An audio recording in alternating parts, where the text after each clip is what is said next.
All right, so this is session 9. Holy capoli, session 9. I've got a Totoro mug full of hot tea. I got a Lucha Bunny that says there's going to be murder tonight. It is all good. We are on it. We've got 6 returning wrestlers. Kent Reed, who has been here throughout the series, has finally gotten a night off. So we're gonna play with this group. We're gonna try a little experiment tonight. We're gonna do the over move and start a session move, and then I'm gonna say what the booking is as I have it set at the start of the session, and we'll see how that changes or gets adjusted or what goes on with that. So that is the plan. It's kind of an experiment because usually I don't announce that until the matches come up. So this is a trial and error thing. Gerwin, I believe that Clara has the over move. That's right. So why don't you go ahead and give us that roll with look? That would be a 10. That would be a 10. All right. So on 10 plus, remove or replace promotion trouble, or add or replace a promotion tag, or you get to pick 2 from the 7 to 9 list. Okay, let's have a look.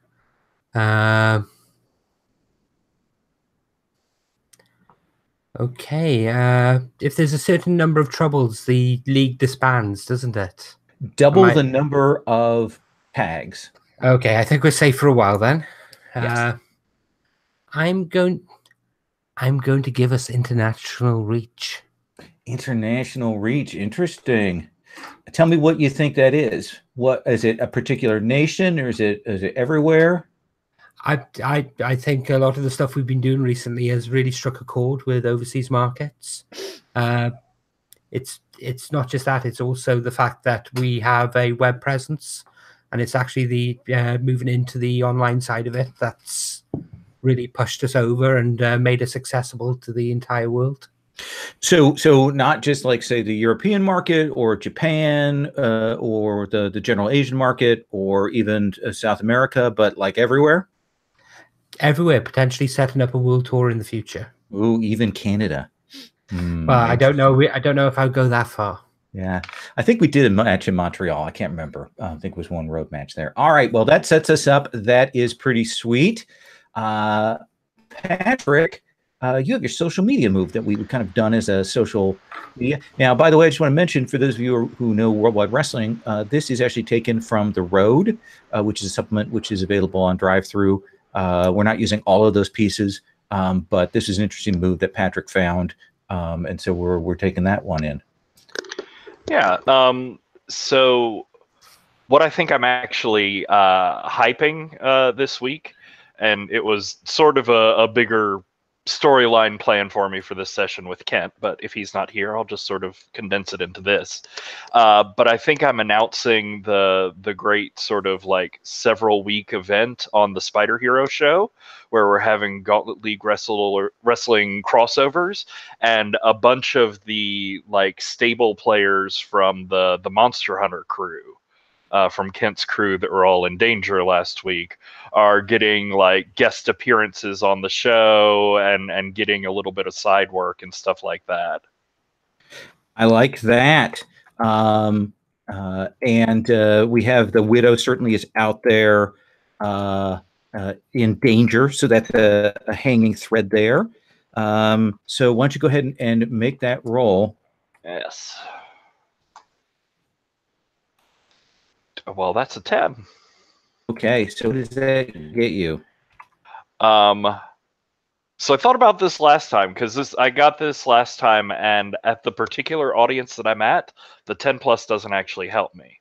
I was wondering if I could still choose from the 7 to 9. Because what it does is I count as having +1 audience at the start of the episode for momentum and the ability to take the top spot. But 1 to 2 is the only audience shift that doesn't include any of that. I'm good with that. That makes sense to me. I think having the option to drop down a success level makes sense with that.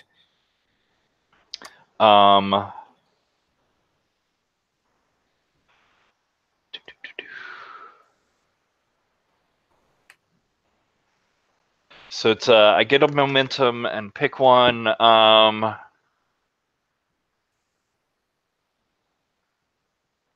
Yeah, it's a little weird. I'm gonna go with it doesn't fit your character. Like stretching in this wrestling real world crossover promotion is a bit weird for the fiction of the world. But I get another momentum and lose a heat from my main feud.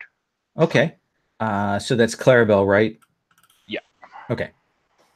That makes sense to me. Yeah, I want to mention, by the way, those of you who are also watching at home, you may notice one of the things I don't do is drop heat for wrestlers you haven't interacted with.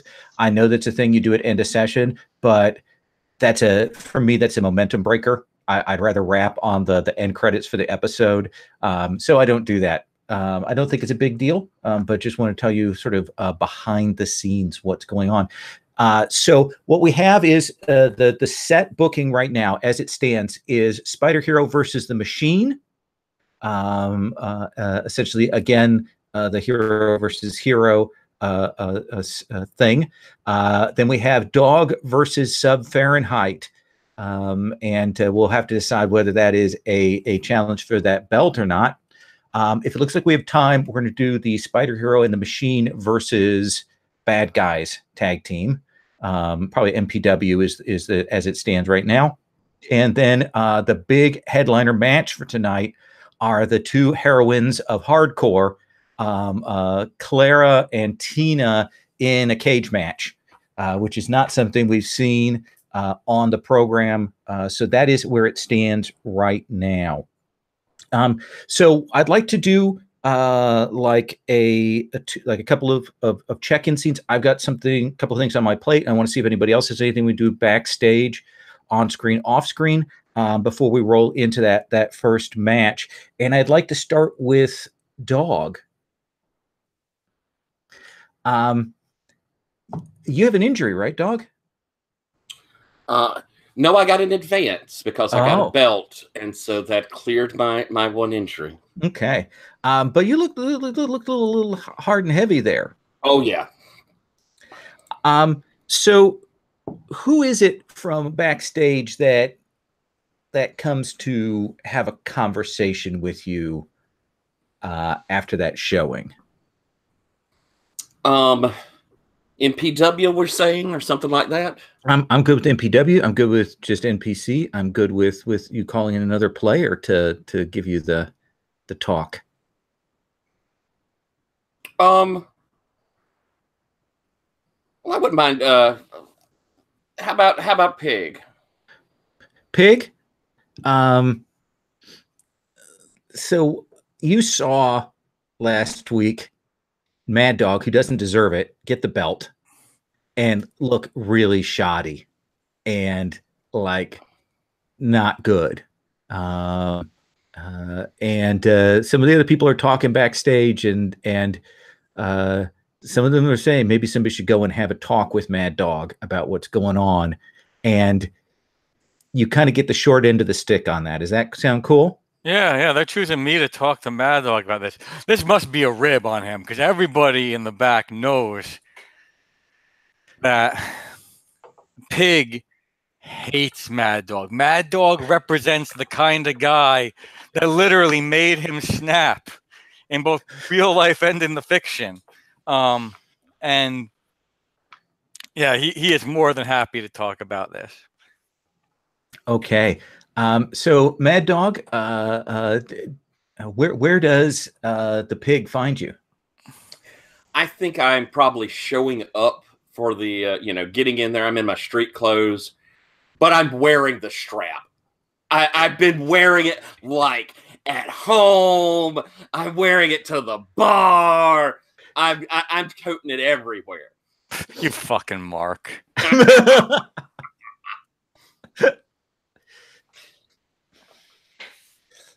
So yeah, you find him. And you fucking Mark are the opening words when he sees him wearing the belt.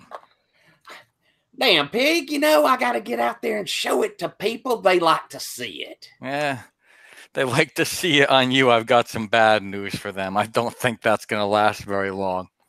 You looked like crap out there. Yeah, I'll admit, I was a little rusty. It just... Besides that Clarabelle, did you see her? She tried to swerve that match. I knew it. I saw it when it was happening. I had to save it all, Pig. You know, takes a man like me to save a match like that. Yeah. Say if that's what you want to call what you did out there. But I just don't get used to that. I've set things up with the Kraken. I'm positioned to get all the heat that he left behind, and that's gonna be going to me. Well, I'll say I figured they'd probably try and strip it off of me eventually, but giving it to you, I guess. Well, no accounting for standards, is there? I mean, no one's saying you got to give it to me. I'm more than happy to take it. I'll keep that in mind, Pig. And I'll head on into the locker room unless that seems like a good place to cut that. Does anybody else have a backstage thing you'd like to do ahead? Okay, let's start with Joe, and then let's go to Patrick. Thank you. Actually, I was hoping to do something with Robbie Reyes if I could. Oh, okay. You good with that, Patrick? And then we'll do yours. Sure. What you got in mind? I think you get a text from an unknown number. Hey, it's Tina. I got your number from Miles. Listen, can we meet before next taping? I got to ask you a couple things. Sure. Yeah, there's a coffee place down the road from the studio. Cool. Meet you there. It's not a Starbucks, is it? No. It's IHOP. Yes, it is. Hey. They have the best coffee in half of Gauntlet City. Yes. Yeah, they do. So Tina shows up. She's in her street clothes.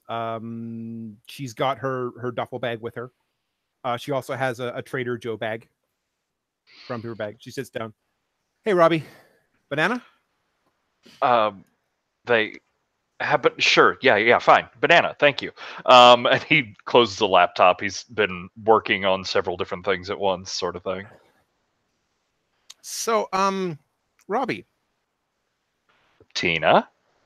The fuck is going on in this place? I mean, look. Kent told me it was chaotic. I was ready for chaotic. But that was a shoot fight last night. Look, GLW, there's a lot of history going on here. It's not just complicated, it's deep. Oh, well, great. I mean, not deep. Let's be real here. Fair enough. Can you give me the Cliff Notes version so at least I don't step on the wrong person's foot? Well, I can give you the Cliff Notes version, but I don't know if any version's going to keep you off of everyone's feet. Why? At least if I know whose foot I'm stepping on and why, I can maybe survive this. And yeah, I'll give like a behind the scenes rundown for Robbie's sort of view on GLW. Interesting. Yeah, as far as like players here for Clara, like he really talks up her ability to work storylines, and like that if you can get on her good side, she's a really good partner. Oh God, yeah, I know. Yeah. For Sub Pig, no matter what you do in any match that you're in any segment that you're in, for God's sake, don't ever be on the camera with Sub Pig. That's his advice. Makes note. Get on camera with Sub Pig as soon as possible. And I mean, Mad Dog, he's actually really easy to work with. You just bring him a fifth when you're pitching ideas, and everything goes a lot smoother.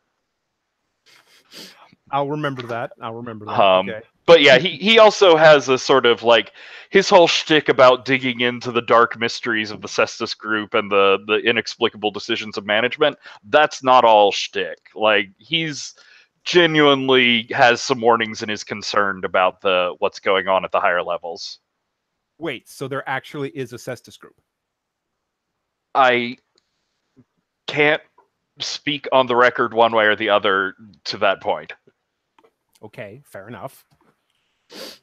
All right. Okay. All right. Thank you. Good luck tonight. You too. Don't get fired. And Robbie, you had something you wanted to do? Yes. It's what is it? My previous accolades move. Okay. When you leverage the accomplishments in your career before you join this company.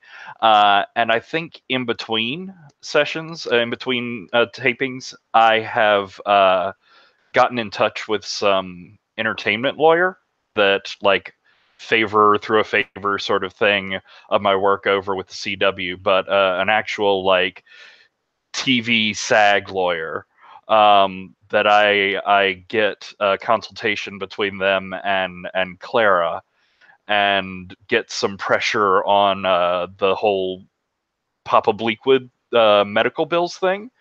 And so if I roll well enough, the segment I'd like to set up is like Wolf or someone doing a filmed charity thing at the hospital saying like, we're going to take care of our own sort of thing. Okay, well, that plays into exactly what I had to do. So let's have you roll here. Cool. So this is plus real, which I have a good reel.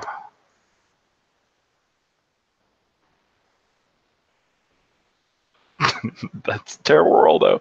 4, 5. I will spend. Yes, I will. To get up to the 7 to 9, which is 7 to 9. You can ask for any segment or match you want, and that was the segment that I want.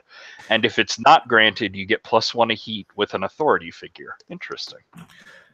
Well, you'll come in to talk to Wolf about this, and I assume you have like a presentation about the matters, and you brought the legal stuff and so on. Yeah, and I think that lawyer's been like pestering and pressuring the company. Yeah. And Wolf will say, there are no worries here. We're covering Papa Bleakwood's full medical. The owner has been working on that for a few weeks, even before they put the legal pressure on us. The problem is we've been going back and forth with the insurer because they weren't going to let us do it. So she's been putting pressure on them. And I'm going to tell you, after last week, I spoke to the owner and I said, don't do it. But they pressed ahead anyway, and he's fully covered. Well, you know, that's good to hear, actually. These sort of shady backroom deals, like they get to me sometimes here at the league. He'll lean forward and he'll say, just watch out for the other Bleakwood. Huh. It wasn't me that put Terminator Boy in charge over the summer. It wasn't me that got me demoted. No, Bleakwood's still got his fingers and stuff, and there's some history there. So what is it you want? I mean, I owe you because you got me my job back. So what do you want?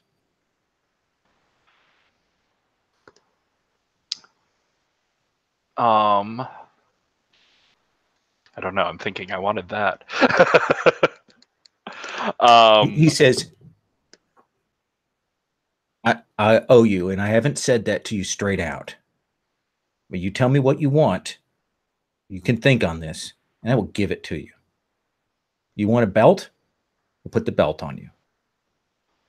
You want something else? We'll do that. I'll get back to you, Wolf. Okay. Thank you. And I'll like get up to leave and sort of second thought turn around and like shake his hand and then sort of nod and leave. He says, I'm not always going to be here. I just want you to know that. Well, we've had problems with that before, but I can take care of what I need to take care of. That seems fair. Let me do a quick thing with Alex. Let's check in with him, and then let's check in with Clara. Does that sound cool with you guys? Okay. Yeah, that works. Alex, do you have something you want to bring backstage? You want to interact with somebody? You want to do a scene, or do you want me to throw something at you? I think throw something at me. Otherwise, I was thinking like in this episode, like sort of his first appearance in the episode would be coming into the match. But I'm also happy to have something thrown at me. So they've got you down in costumes, and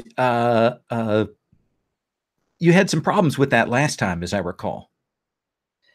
Yeah, had got a nasty migraine, and then Kraken tossed me, and I puked in my helmet. Right.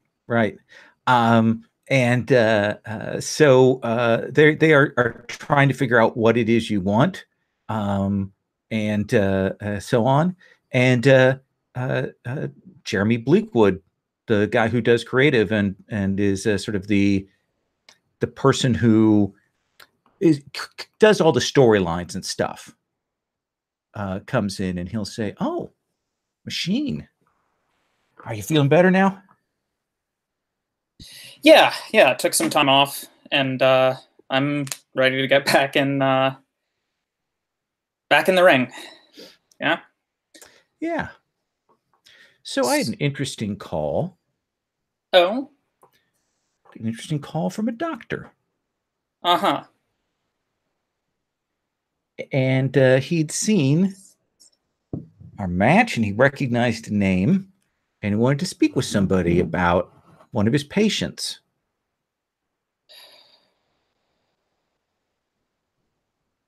Is there something you want to tell me? You don't have to say anything. Not really, but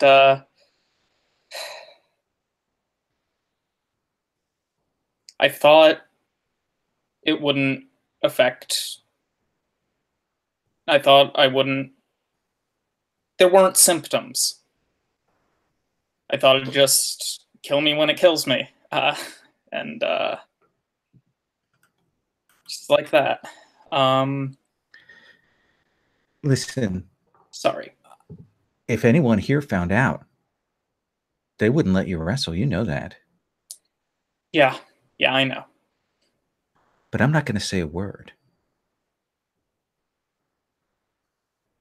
Well, I appreciate that.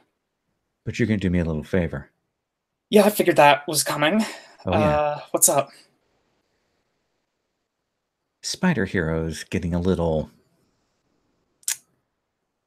active. I don't mind him being a hero in the ring, but outside of it, he's pushing on some things I don't care for. Okay. And you want me to... You're a technical wrestler. Things go wrong in the ring. Okay. Yeah. Do that, and no one need know. All right. Good talking. Good talking with you. And he will take off. And somebody will come back. They've kind of stepped out when he came in. They come back, and we got a mask. He's got a little more breathing room for you, a little more air hole space. So you should be good here for your match against Spider Hero. We kind of updid the costuming a little bit to kind of play into that angle that he likes. Yeah. I think he mostly wanted to keep it the same, but like making the helmet a little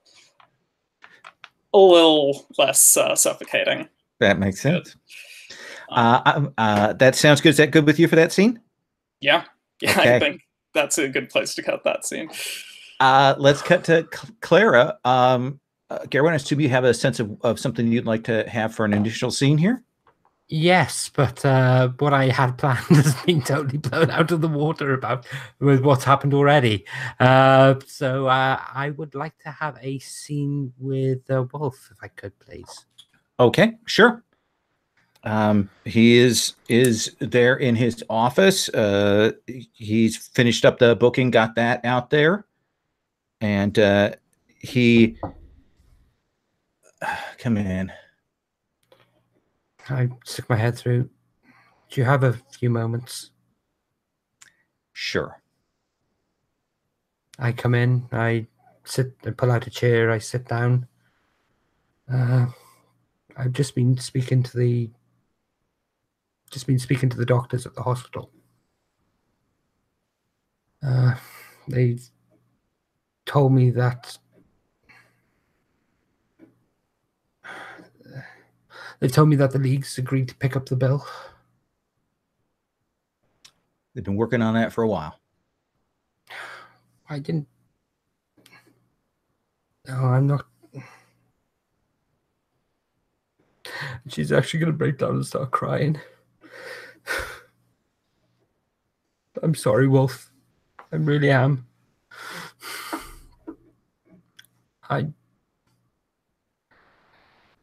My father wasn't there for me when I was growing up. You know that. He was always on the road. I didn't get to see him, and now, with everything that's happened, I don't deserve to be here. No, you don't. But you are here, and you've got a match tonight against another hardcore person. Solid. Someone good parallel for you. So I want you to go out there, and I want you to make that cage match sing. I will do. But I've got something to tell you. Okay. I'm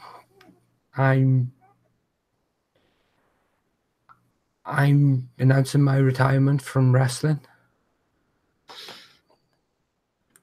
I want tonight's match to be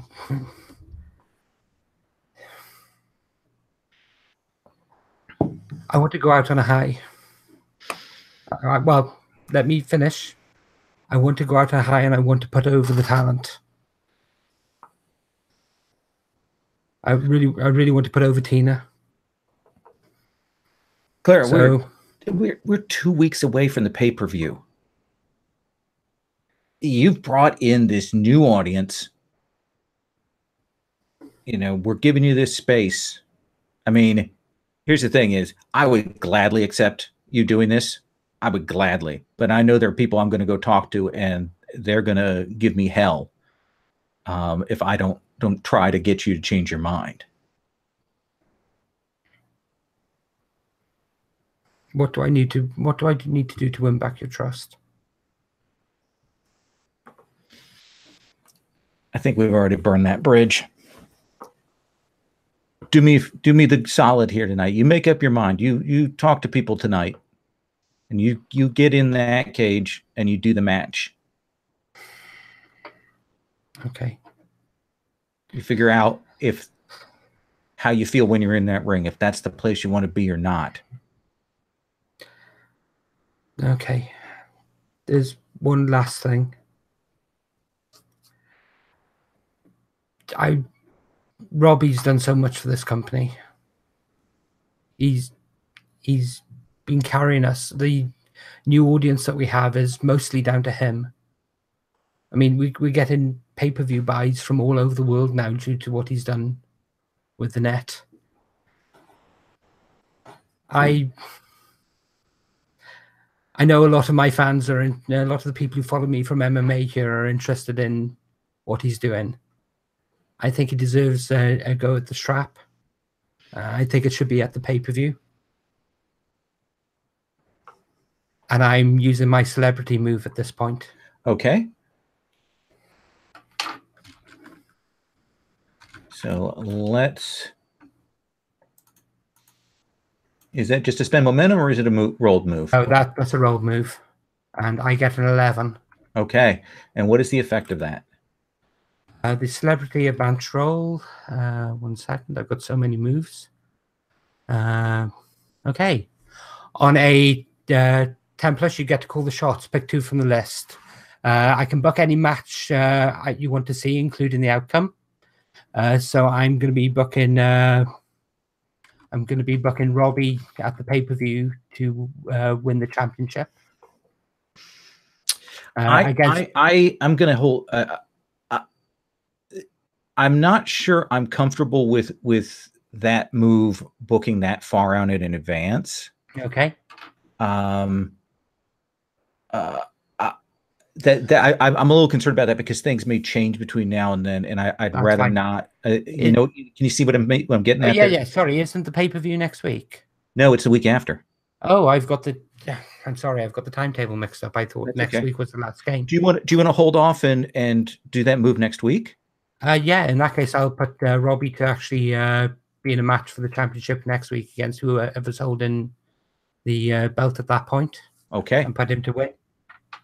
All right. And for the other one, I'm going to take +2 momentum. Okay, that makes sense. So I'd like to go ahead and roll into match 1, if that's okay with everybody. And we on the Gauntletron, we see the stuff. The crowd's pretty good tonight. Solid. The average audience isn't enough to take us quite over for the promotion to advance, but we're doing solid. And last week they saw some madness, so they are kind of excited and hoping for blood, especially with the announcement of the cage match.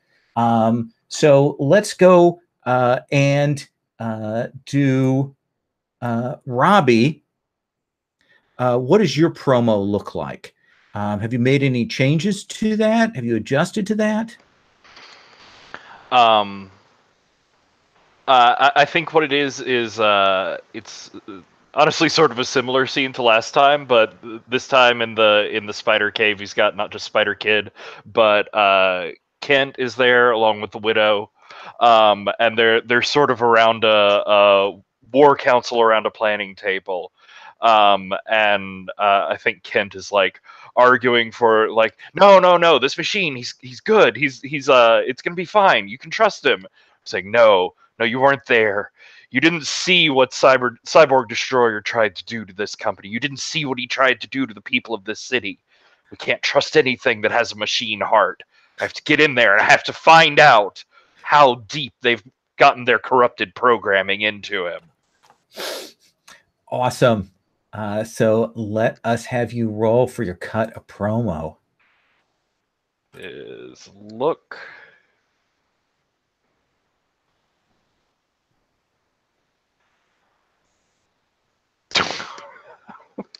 On fire tonight. That's a 3. That is a 3. So the audience is a little confused because Widow got captured last week and now she's in this promo. So there's this breaking continuity. Well, it's not breaking continuity. If they'd watched all the webisodes in between, it would explain the storyline of how she got out and why she's here. Yeah, apparently that hasn't happened. Plus, it's the early match. You know, those first promo, people aren't quite watching them, so. Oh, I think. Let me see here. What's a good thing to do here?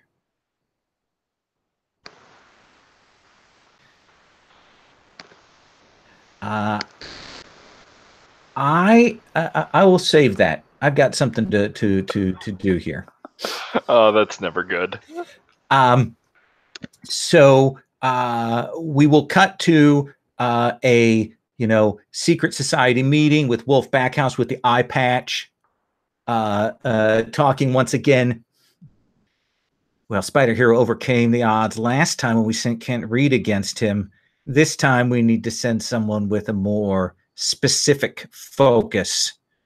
The machine is a hero, but I'm sure that we can turn them against one another here. This time it will work. And Wolf looks over and some figure says, "It better, Wolf. Or I will step in."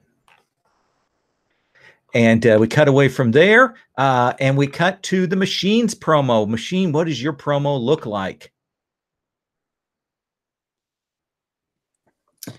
I think it's pretty simple, similar to last time, except you can actually, like, it's actually a video of him instead of just an audio recording with his symbol. And he just says,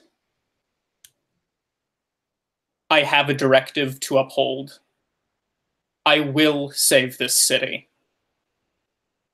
Robbie Reyes is going down. Ooh. Or is it, sorry, out of character question, because I feel like my wrestler would know this. Is his alter ego known in the fiction of On camera, you'd probably say Spider Hero. Okay. Spider Hero is going down. Excellent. So I'm going to have you do your entrance first, Machine. So tell us what that looks like after you do your promo roll. I forgot to have you do that. I got so excited. Well, that's a 5, and I guess I'll spend 2 momentum right off the bat. I have some saved up. Good. So with that, 2 7. Yeah, you can have creative book you in a match, add a stipulation to this match, gain +1 momentum, or gain a heat with Robbie.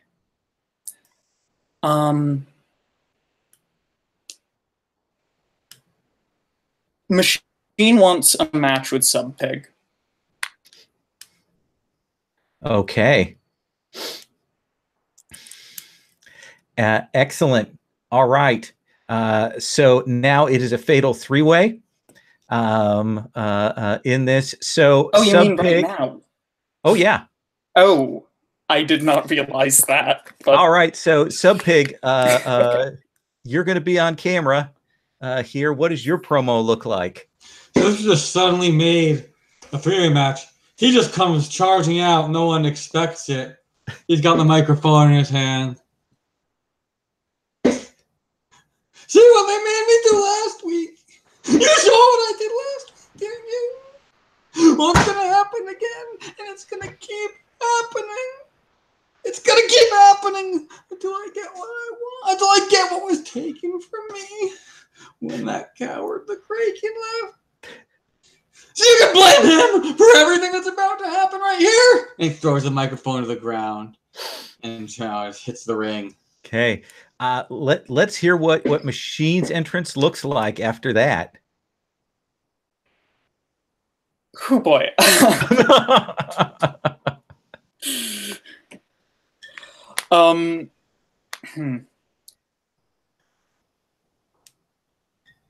I know it's not the most interesting, but also like one of Leslie's established weaknesses is that he's not much of a performer.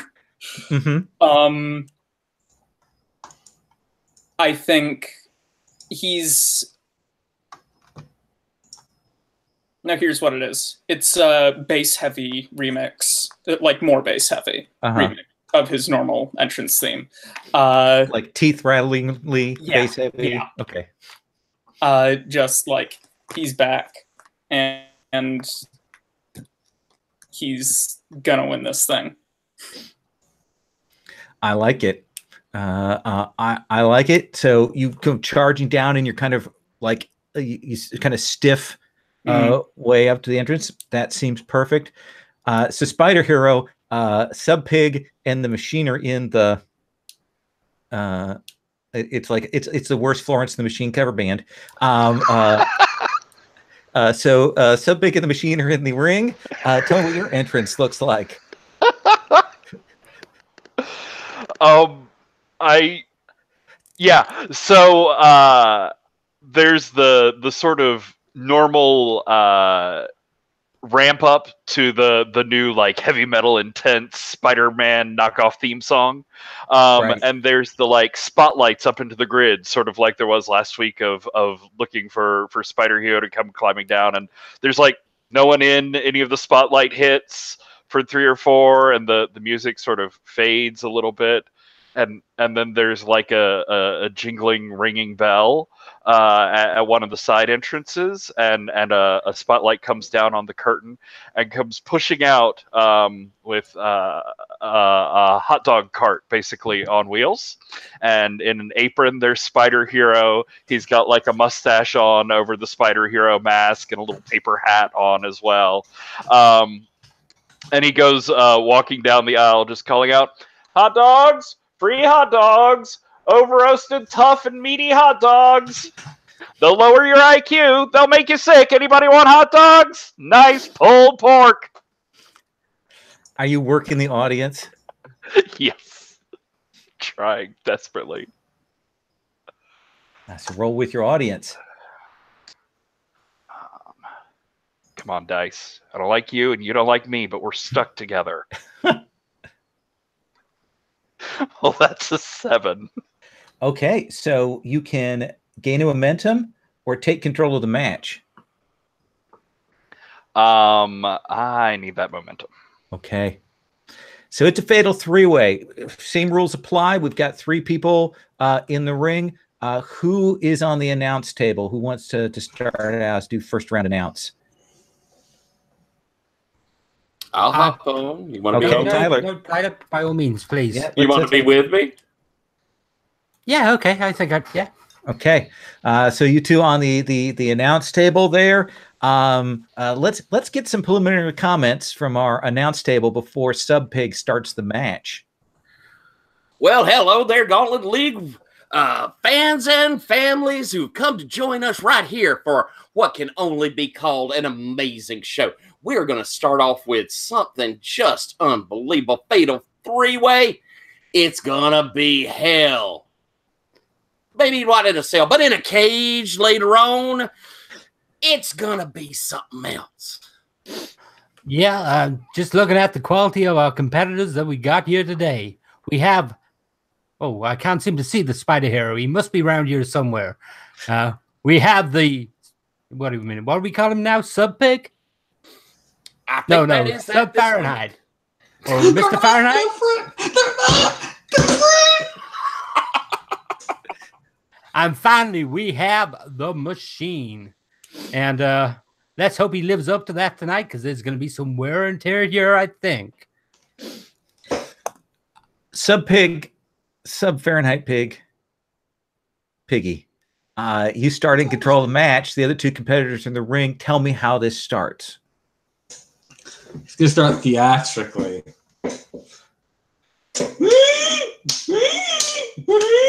He's signaling for the elbow. And then he points to the Machine Man to get a response from the crowd. And then he points to Robbie to see what the response from the crowd is. It's like, he's polling. Who should I hit first? Are you working the audience or? I am working the audience right now. Okay. I really know. Pulled pork. That's not funny. That's actually racist. I'm throwing the X card.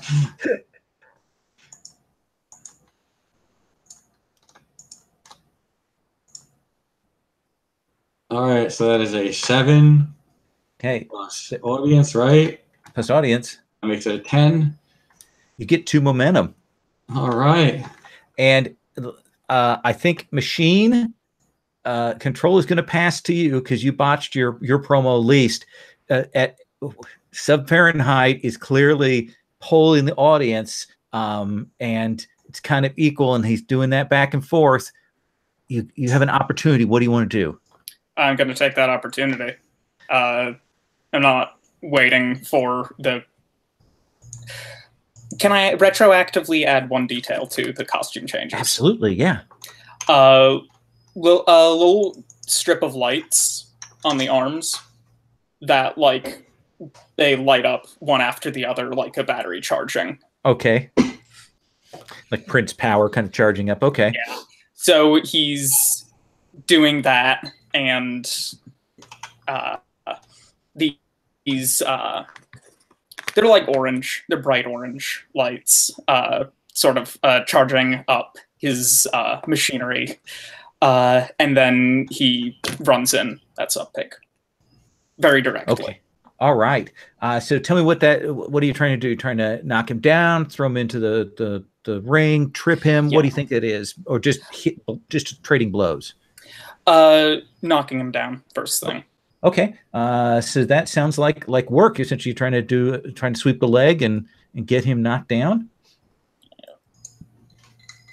That's an 8. That's an 8. So you have a choice. You can gain a momentum and hand control over, or you can keep control and keep going, keep working on Sub-Pig. I'm gonna keep working on Sub-Pig. And okay. So Sub-Pig, he kind of knocks you down. Does that seem fair? Yeah. Okay.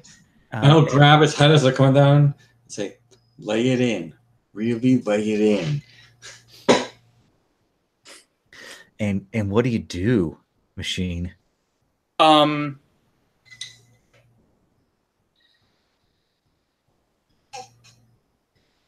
me if this is... I'm thinking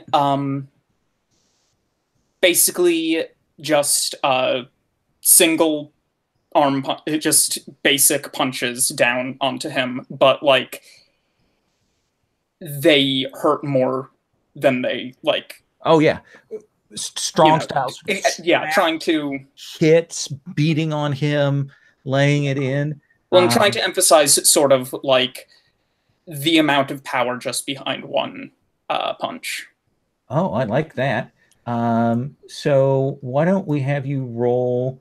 Do you think that's look for your signature, or do you think we're still work? You're still trying to do something technical here? I would say that's look. Okay. So go ahead and roll with look. That's a 7. Oh, thank God. Okay. So you got a choice. You're beating on Sub-Pig. Do you want to keep the control, or do you want to get a momentum? He's selling his ass off right now. Yeah. I think I'm going to get that momentum. Okay. So who are you passing control over to? I think Robbie needs to be able to get in on this now. Robbie, they are the machine is like a machine. So yeah, I think the machine and Sub-Fahrenheit are locked in together. They get back up and come like leapfrogging over the machine's shoulders. There's Robbie who comes flying over his head right at Sub-Pig and does like a arm across his chest flying, trying to take him down. And I think Sub-Pig does like a one step back, sort of like oof thing. And Robbie like shakes his head and goes running back and bounces off of like 3 ropes in a row in this complicated going under people's arms and legs maneuver, and comes in with this like flying back kick at Sub-Pig's back, or Sub-Fahrenheit's back. And he takes like a slightly smaller step forward. And so this time he goes all out. He's like Rey Mysterio swinging between the ropes. He's going up and down all over the place. Complicated approach until he comes in not to armbar Sub-Pig, but to pull out a bottle of ketchup and mustard and squirt him in the eyes and both 2 stripes down the front. That sounds like look. That sounds like look as you try to do a signature element here. All right.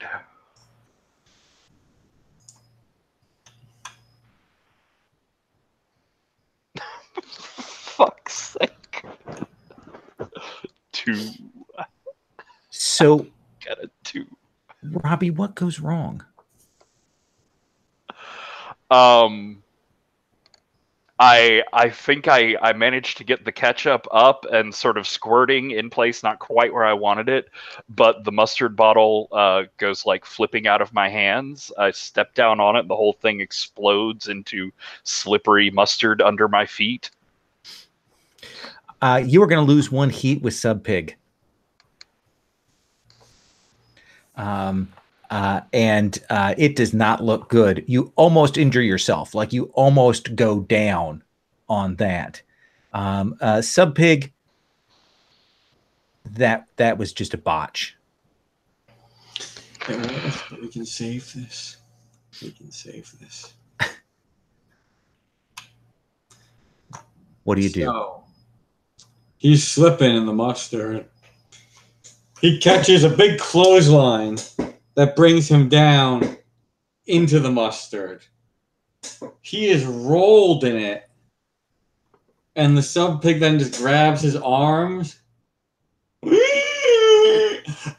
just lays in and starts biting his bicep. And if it's anything but PGTV, he would have bladed him. And, but we're not doing that right now. And here we see two seasoned wrestlers going to work. Oh, let's have you roll. That sounds like look to me. That certainly does sound like luck. I'll say that he's mustered quite a bit of intestinal fortitude, and it seems like Spider Hero's playing catch up. So that is 8. But I certainly hope they're actually pixelating the labels on those bottles, considering we don't have distribution rights there. I am gonna actually, and I'll take the 8. Okay. Do you want to keep control, or do you want to take a momentum? I am gonna keep control. Okay. And I think just to help sell Sub Pig's thing there, I've still got the ketchup bottle in hand, so every time he bites down, I have like this squirt of ketchup that goes up from that area. Nice. Nice. I think squirt of ketchup just sort of goes straight in. The fish just sort of wipes it off. Perfect. So Sub Pig, what comes next? And now the Mike's picking this up. He grabs him. You think this is funny? You think this is funny? You think this is tasty? And he grabs him, throws him over the rope. He's been dispatched momentarily. And now turns his attention to the machine again. And comes running at him. Just like with a monster, like Stan Hansen type clothesline. Which that would be probably, that would be either work or real. Probably more real. Okay, if you want to go with real, so you're kind of showing your power. Yeah, and I'm not being cheesy because I don't know my own statistics. Let's see what that is. Your real is... Real is 0. Okay.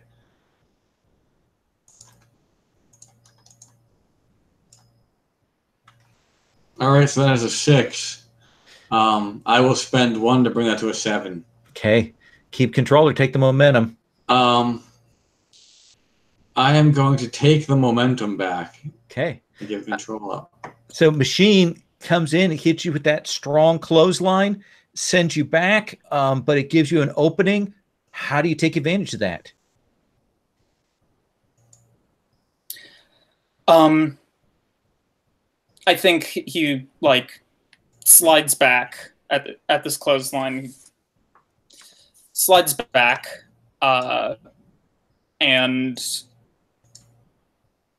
sort of in one smooth motion goes in under, and then he gets Sub Pig's legs and just sort of I forget the word. I was trying to learn wrestling move terminology, but he's gonna try to flip him onto his stomach. Okay. From there. All right. Let's. Does that sound like work? Work or power, I guess. I don't know. That sounds like work to me. Okay. Yeah. A little technical there.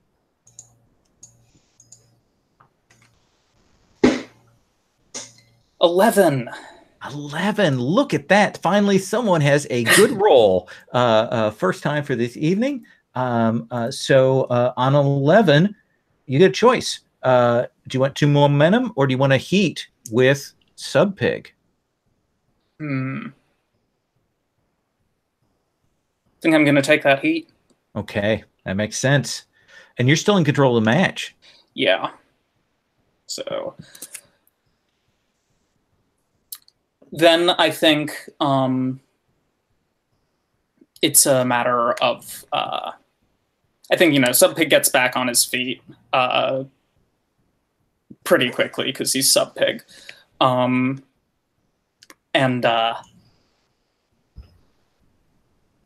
They trade blows for a while. And then Machine is going to try to just bounce off the rope, the flying leg kick. That sounds good. Yeah, get that. Lift yourself up. Use your powered up strength. Does that seem like work to you? I mean, probably. I don't mean to keep rolling with my best stat, but you should always lean into your best stat. That's this game. Yeah. 10. Look at that. Another heat or 2 momentum. Another heat. People are loving this. Announce table, Tyler? Look at that thing fly. You would think that it was designed by Boeing. Remember Boeing, best of America's companies in the air. You still have control of the match unless someone spends some momentum to interrupt. What do you do, Machine? If no one's interrupting, I'm gonna try to toss him over the side of the ring where Robbie is. Okay. So kind of tell me what that lift looks like, and yeah. Subpig, how are you helping him do this? I mean, Subpig is a generous worker. He's selling and selling. He's squealing. He's slapping. If I'm probably bigger than him, I'm bigger than most people in GLW. So if he's got to lift me, I am lifting myself up on him. Yeah. Everything I got. Yeah, I think he's doing his best to make this look effortless, and pretty straightforward, efficient lift over. But trying to make it look as effortless as possible. So that actually, it seems to me like you're trying to do a feat of strength here. Yeah. Okay. Let's have you roll with power.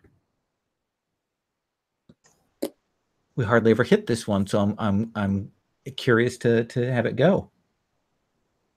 9. And I think I'm going to keep my momentum. Well, here's the feat of strength. Here's what it has: feat of strength is different. 7-9. It's an obvious effort. You gain a momentum, and Subpig, you get to choose one. Does he do it with obvious difficulty? Does he put himself at a risk for injury, or do they put you at risk for injury? Subpig? He puts me at risk for injury. Okay. So Subpig, how badly do you land? Oh, bad. Like we're talking like one of those like 3/4 like on the shoulder and neck kind of like bumps, which this was supposed to be flat on your back. This is terrible. So that he winds up flipping over and he's on his stomach, not his back, when it's over. Mark an injury box, Subpig. All right. I think I get an audience from that too. I think you do. And feat of strength will pass control over to Robbie. Robbie, Subpig lands hard in front of you. Like the front row, they're all like. So I have to roll for this actually. Oh, you have to roll for your. Yeah, for Are You Not Entertained? Okay.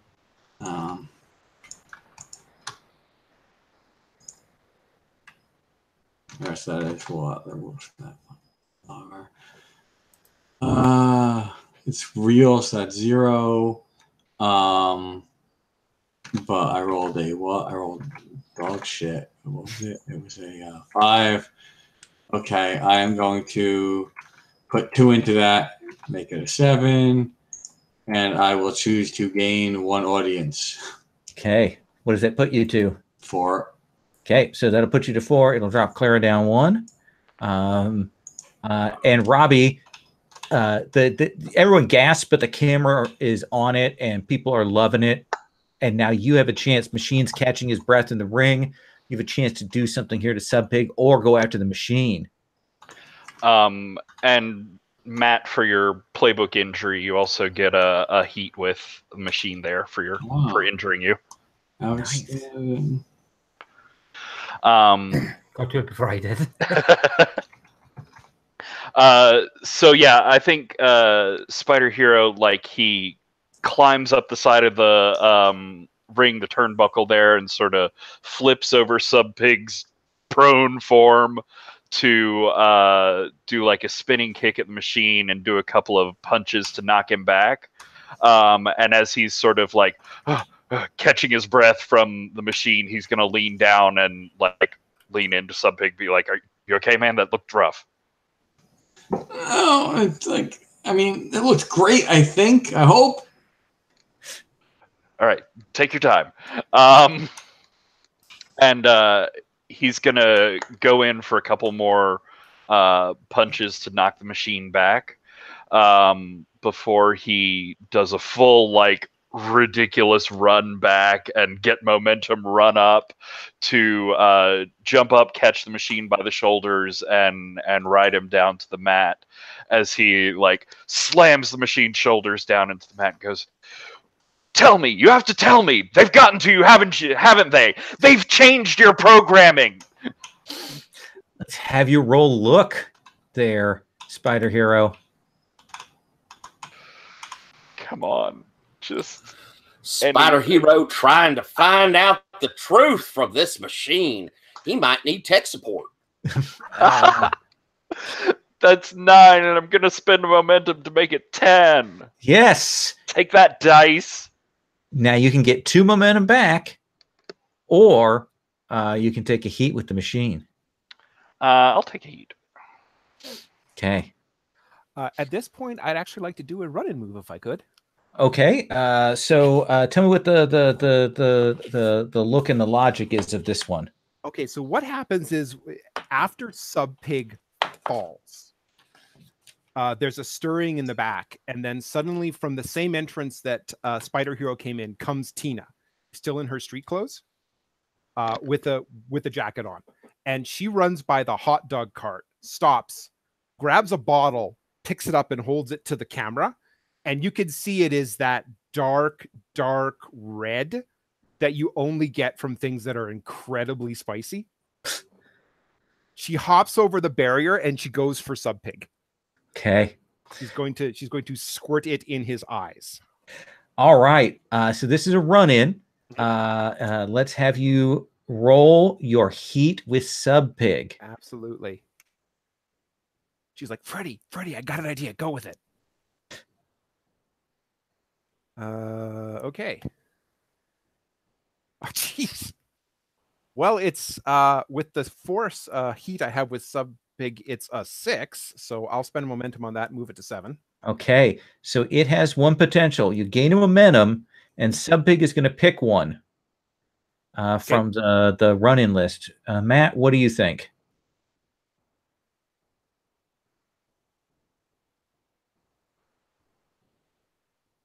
You mute.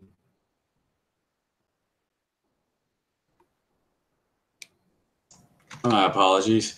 So it's I pick one from the running list. It's a card. DQ'd.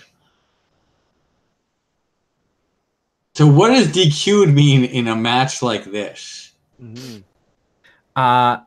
Essentially, they would get DQ'd, and I think it would go to essentially the match. I don't think there'd be a winner to the match. I think they would call the match there. Okay, I like the fracas there, so I'm going to choose your interference doesn't change the result of the match, but their opponent comes after you for interfering.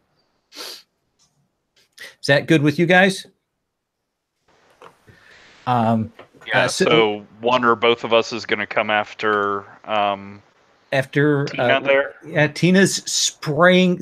What is this? Tell me what this looks like, Tina, and then let's figure out between the machine and Spider Hero what's happening. It looks. I'm hoping that they set it up right backstage. It's supposed to look like really chunky hot sauce. Hopefully, it's just chunky ketchup, but we'll see after it goes in his eyes. And then she's just spraying it on him, and then as soon as she tosses the bottle away, reaches into her coat, and pulls out a package of Red Man chewing tobacco, which she then proceeds to feed to Sub Pig, all the while like calling out the advertising copy as she's like shoving it in his mouth. It's like, it's got a nice fresh flavor, doesn't it? So who has more momentum between you two? Machine, how much momentum do you have right now, Machine? 4 at the moment. And how much do you have, Patrick? 1?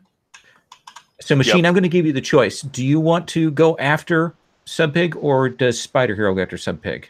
Or after, after Punk Princess?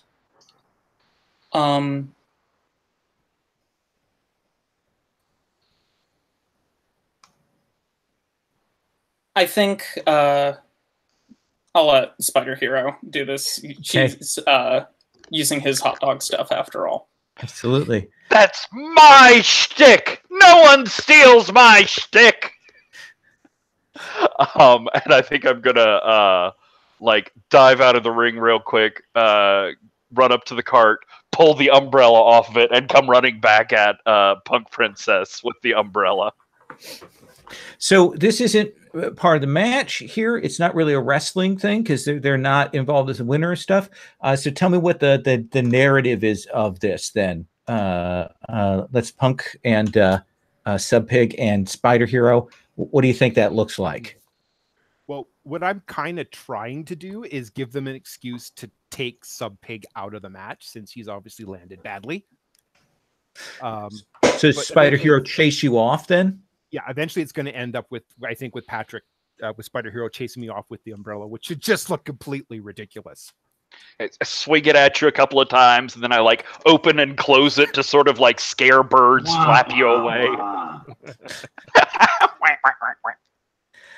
So, you know, people are getting Sub Pig out of there on a stretcher. You know, they're playing up the burning eyes. You know, they're getting him to sell that. He's just the squealing.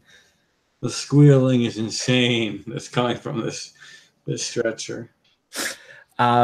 Which brings us, I think, Spider Hero, you go back into the ring.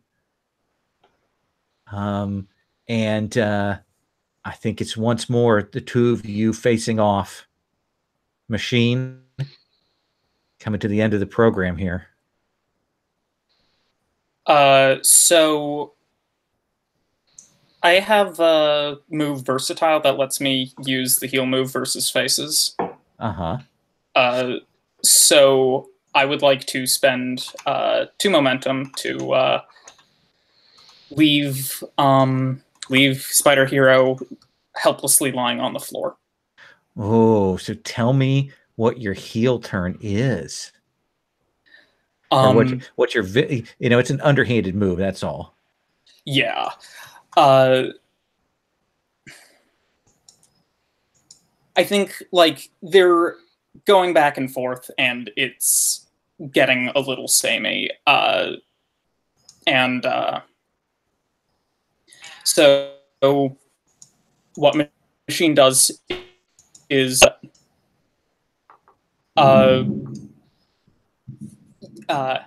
hits his pressure points like on his arms, and then knocks him down, moves into a pin with like the one where, or the submission, I guess, the one where he's got like one arm of Spider Hero and is working on that. So you take him down, you leave him helplessly on the floor. Now here's the thing. You are booked to win. So you can roll to do your finisher. I think like this is the moment like Leslie's like He is He open. wants he knows he needs to, but he can't bring himself to do it purposefully. He just can't. Come to the dark side. All right, let's have you roll your finisher then. It might still injure him if I botch it. It looks like this spider's gone right down the drain spout. But that's and a I say 13. He landed in a Because I roll plus toaster. work for my finisher. So you gain +1 audience, and it looks good. You leave Spider Hero laid out there in the center of the ring. Have you done a heel turn? Do we see like the eye lights like change color, or are you still a hero? I mean, I think the thing with the versatile is that it seems like do I need to do a No, heel you don't turn? need to do a heel turn. Okay. No. Because I mean, I think it's still the sort of thing that could have looked heroic if it was against a different opponent. Okay. And with a different, context and connotations. That's perfect. So yeah, I think he's remaining as sort of that. It's still trying to be that sort of ambiguous. Oh yeah. Is he evil? Is he? Spider Hero, you still don't know. You still don't know whether he was programmed to be. He didn't go for the big finish, but he leaves you laying there in the middle of the ring. Yes, the whole thing is confusing, and I lose all of my heat with the machine, but I do learn vital secrets for taking him down in the future as I raise my work by 1. Oh, nice. I like that very much. We will go essentially the backstage. People are getting cleaned up. All of that is going on. Robbie, you go to check in with Wolf. How that went over? Yeah. And you go into Wolf's office, and you'll see this guy, pretty fit, broad-shouldered, black gentleman in a suit. Is there, and he looks up and he says, "Oh, you must be Robbie." Yeah, I'm sorry, I'm a mess. I just came off a match. You are? Used to go by Hangman in the ring. I'm the new manager. And we're going to cut to our 5-minute break. And there's your hard move, Patrick, from earlier on. Right there. So we're going to go to break and come back in 5 minutes with backstage and our next match.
I watched the best interview. I've started watching all these shoot interviews, and I watched the best interview with Roddy Piper talking about when he was young and how, he made the famous comment, Worldwide Faggot Association, talking about what was going on in the back. And, I love Roddy, but I'd always kind of gloss that over because it's offensive as hell. But hearing him talk about when he was 15, 16, 17 years old and what was going on backstage to him, I sort of see where he came from there. I had not realized that, was it Lord Alfred Hayes going around and really working him over, and some of the other gay wrestlers that really treated Roddy pretty horrible. I had no idea about that at all, if I'm totally Are you honest. thinking about his last shoot interview? Yeah. Before he died? Because I'm going to be honest, he's a fucking worker. I kind of think half of that was just he knew how to sell a shoot interview. You very well may be right.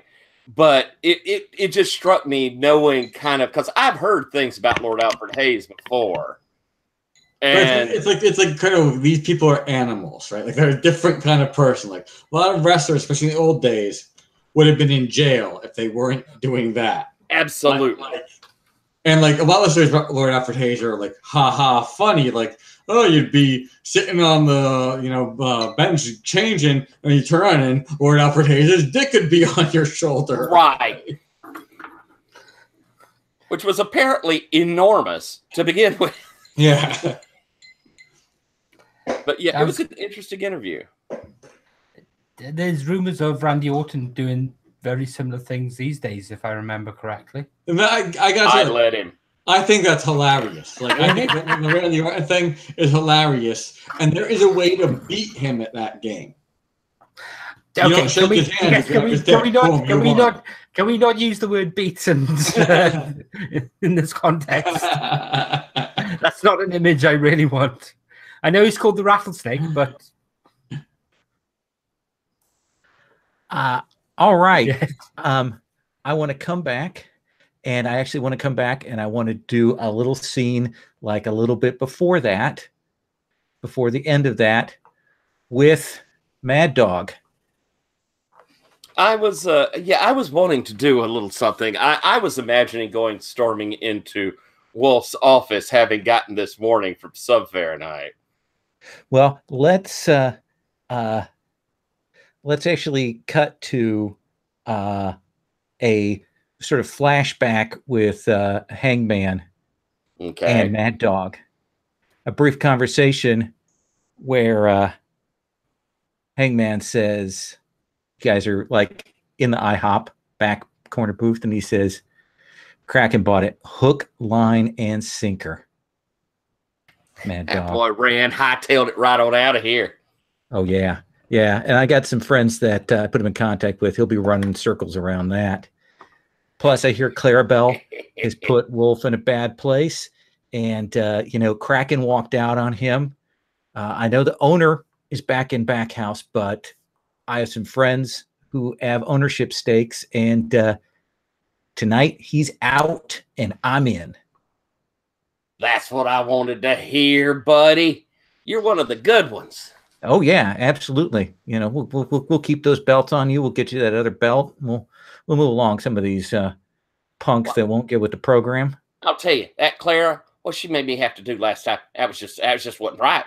Now I'm gonna have to build all this heat as a face, talking bad to the kiddies, and I like talking nice to the kiddies. Yeah, we'll get that worked out there. Rumor I heard is that Clarabelle's going to retire tonight, which is fine by me. Get her out of there, and we will be good. It's always better with one less than them Bleakwoods. Absolutely. Though Jeremy's got our back, so it's all good. Huh. Well, he's the least of a bad lot, I guess. Fair enough. Should I roll my barium? Absolutely. So now you are going to be taking on, of course, which is what I was wanting to address. You know, Hang, if you going in there tonight, there's no reason for me to be up against that pig. You know, that just be bad show. He's a sideshow. He's a freak. We don't need that. No. Let me carry around that strap with somebody I can handle. You know, somebody that'll put on a nice show. That Tina girl, she seems like she could take a bump or two. They got her booked against Claire tonight. I mean, it's kind of a good booking with the hardcore thing. How about that Spider Hero? He falls real nice. I can see that. Let's have you roll real. All right. Because it could go terrible. But I'm trying. Pig is my object, by the way. 6. I'll spend 1 to take it to 7. Okay. Are you going to book yourself to win next time? Or do you want to add a stipulation? I think knowing Mad Dog, he's gonna book himself to win. He's gonna make Pig work. You take on Pig, and you can just take him down. We'll get you booked to win on that one. All right, y'all better give him a warning. You know, he gets all crazy. Well, he'll know. He's a team player. That's what I heard. Yeah, he's a team player. Yeah. So let's do backstage stuff before the Sub Pig and Mad Dog match. So who would like to do something backstage? I have a quick. Yeah. So pretty sure I'm at +4 audience now. Oh, you jumped up to 4. I was started with 2. I got 1 from the finisher, and I had gotten 1 by working a match with because does that not come into play until the next one? That'll come into play here. So you will get an advance. You go to 4 audience. Sub Fahrenheit got his advance, and he drops down to 3, and you're in good shape. Yeah, and not really sure what form this would take, but I want a manager. I want somebody in my corner. Oh, I know a manager. So you've got a couple of options here, actually. Robbie has been an advocate for wrestlers backstage. You know that he has helped other wrestlers. If not him, the other person who manages people is the PbtA Professional Wrestling, who's back there, who is very old school. Robbie, the paragon of pugilistic cast. The player has drank too much scotch tonight to complete the PbtA's promo. Fair enough. And that is okay. That is how it is supposed to be when you are on the winning team. So, Machine, let's do a scene with you and Robbie backstage. Maybe after a shocked Robbie comes out of the office. You okay? Yeah, no, it's it's fine. It's nothing new. It's GLW is a great place to work. Yeah, I need your help.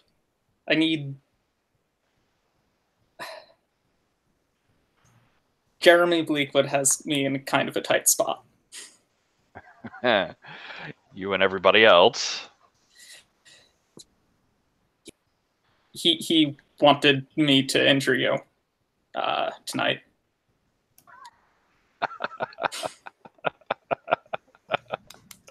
No, I'm sorry. It's just if you had any idea how many people the Bleakwoods have sent after me in the ring. I mean, I absolutely do not. So. Look, you're new here, and this is a rough place on new people, but man, you really go out there with a gimmick. I if you're willing to make a couple of tweaks, I think I could really help boost you. And, this arena is not everything that exists in your potential career. There are other things you could be looking at. Thank you. Thank you. Yeah. No, it's fine. He'll sort of pat you on the back of your sort of robot costume bit there. He's like, have you ever thought about like a nice central logo? Yeah, could work on the branding a bit. Exactly. And thanks for talking to me. I'm gonna go now and sigh of relief. All my organs out of my body. Perfect. Who else would like to do a backstage thing before we head in? Clara? I would if I can. Sure. I'm going to go to Wolf's office. Okay.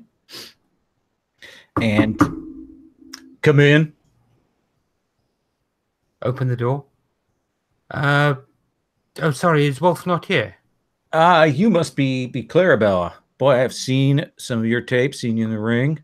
Watched a tape of your MMA match recently. You just call me Hangman. My ring name, as I usually go by. He's out. When's he back? No, he's out. He's gone. I'm your new manager, new GM back here. So, what do you need? Understand you're doing a big handoff tonight. Yeah, I'm putting Tina over. Good. What do you mean, Wolf's out? So there have been some incidents. Wolf didn't handle the legal matters with your father's stuff particularly well, and there are other issues, injuries and things like that. And the board of directors, the board of directors took a vote and overruled the owner and put me in charge. Okay. So I'm going to close the door and come over. Can I sit down? Oh, please, you go right ahead. You've been pretty hot for us. It's going to be sad to see you go, but we understand how these things happen. Have you seen the gate tonight? Yeah, it's pretty good. Yeah. Cage match is going to be hot. Have you seen what the people in the crowd are wearing? Yeah, your stuff. Yeah, good time my for stuff. You to go out on a high note. Yeah, my stuff. Mm-hmm. Those fans, what are MMA fans predominantly? Oh yeah. They're not going. Have you seen who we've got in the next match? Of course you have. You've got Dog and you've got Subpig. Absolutely. One of which is a legit hardcore legend, and the other one moves around the ring like some sort of elderly rhinoceros.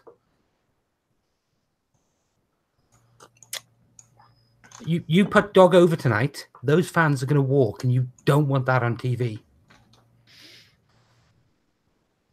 I think whatever happens in the mid card is going to be fine because you are going to do a hell of a job at the top. You and Tina in a cage. That is going to knock their socks off. I agree, but you put Dog out there and you put him over. Those fans are going to react badly. I know those fans. I've fought in front of them many times now. You can't put Dog over. It's just going to destroy the momentum of the night. You're right. I hear you. And before you say anything more, Lowell, I'm using my celebrity move again, if I can, please. Okay.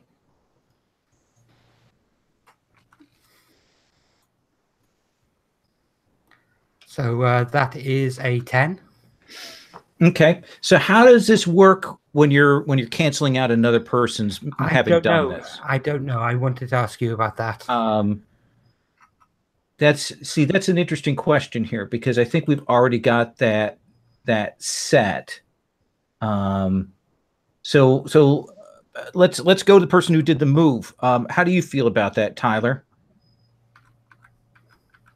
He wants to negate your earlier. Yeah, trying to negate where I had rolled before, and I suppose before we do anything else, then let me just have a look at the other options on there to see if there's something else that works. Yeah, would maybe a break kayfabe be closer, where you're talking real stuff here with the new manager about?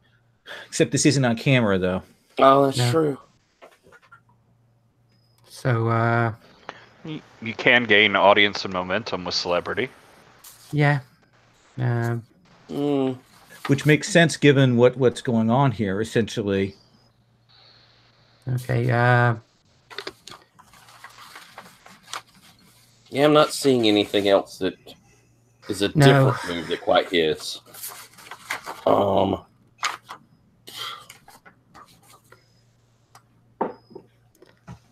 Yeah. You could gain the other bits, or I don't know if I don't think we've used the using your audience to influence management move stuff. That's out of International Incident, I think. Yeah.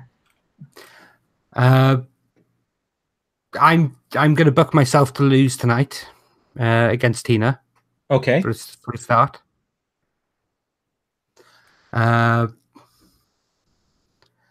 And I'm going to take the +2 momentum.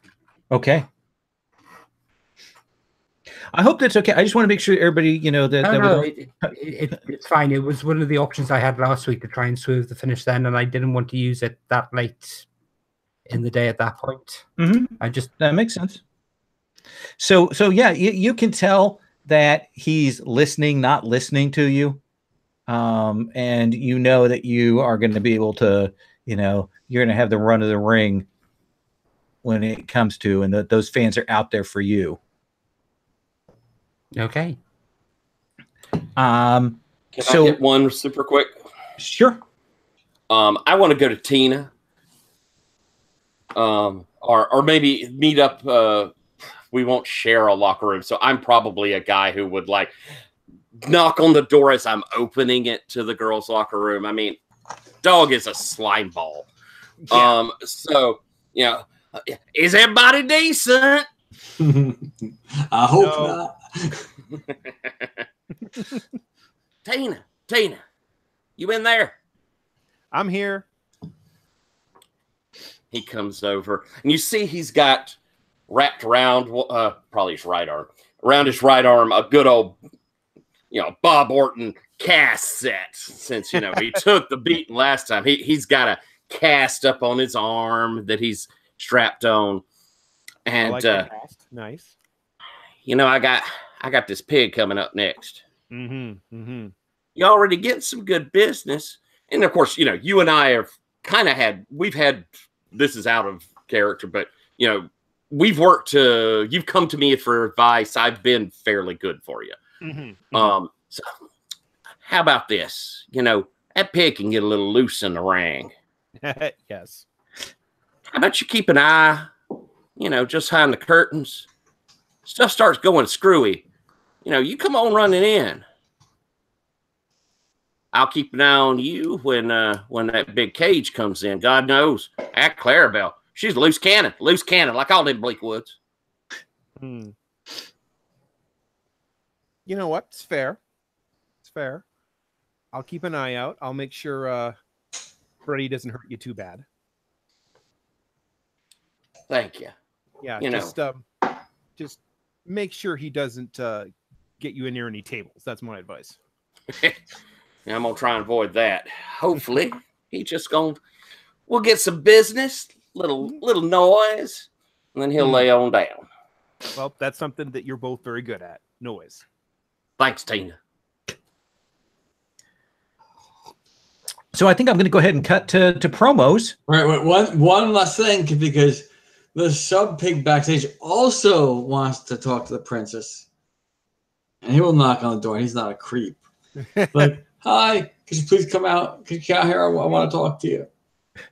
Hey, Freddie, what's up? You see what happened to me out there? With the fall? Yeah, you get that. And what's going to happen to me out there? You're get going to that. have to bend over for that asshole. We gave you credibility last week. You're getting all of this. When you go out there later, you act like that. Got it? Got it. Hey, watch your ass. He's not as old as he seems he is. I'm not worried. Pulls the mask down. Oh yeah, his face is all messed up. Oh yeah. I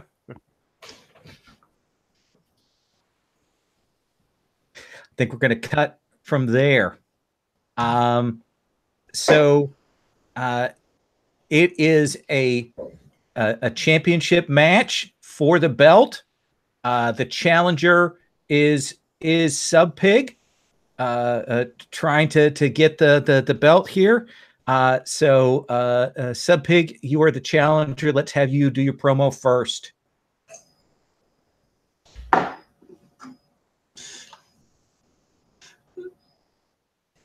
I've been called a lot of things. I've been called a lot of things. I've been called a comedy act. I've been called a blood and guts freak. I've been called a smooth pimp daddy who loves the ladies. But the one thing I've never been called is champ. And deep down inside, that irks me. Because that's what I was meant to be. And nobody's going to stop me. Nobody. Especially not tonight. Tonight. I'm going to be the champ! Roll with look. All right, so when I got my 4th audience, I got to advance in this game, right? Yes. All right, so I advanced my look by 1.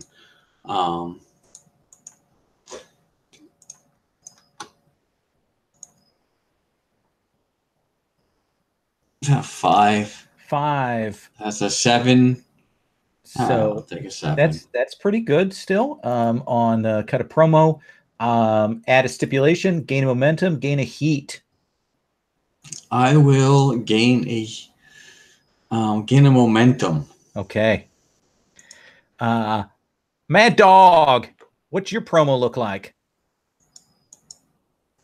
All right, I think we have Victoria Onyx there in front of the, the backdrop. Got the seal of Gauntlet League up, and we hear from off camera, Suey! Suey! Woo! And we see Mad Dog come walking on. Victoria, you know what that is? You know what that is? I understand that is a pig hauler of some kind. Well, we in Gauntlet City, so I was thinking the Gauntlet High cheerleaders would be showing up. But no, that is indeed a pig call. A call, all right. I am calling out that pig. Too long he's been taunting his trotters around Gauntlet League.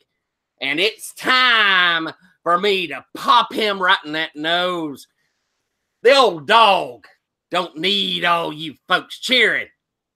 The old dog, he just needs to keep this belt right here. Let's have you roll look, Mad Dog. I wish I was better at it.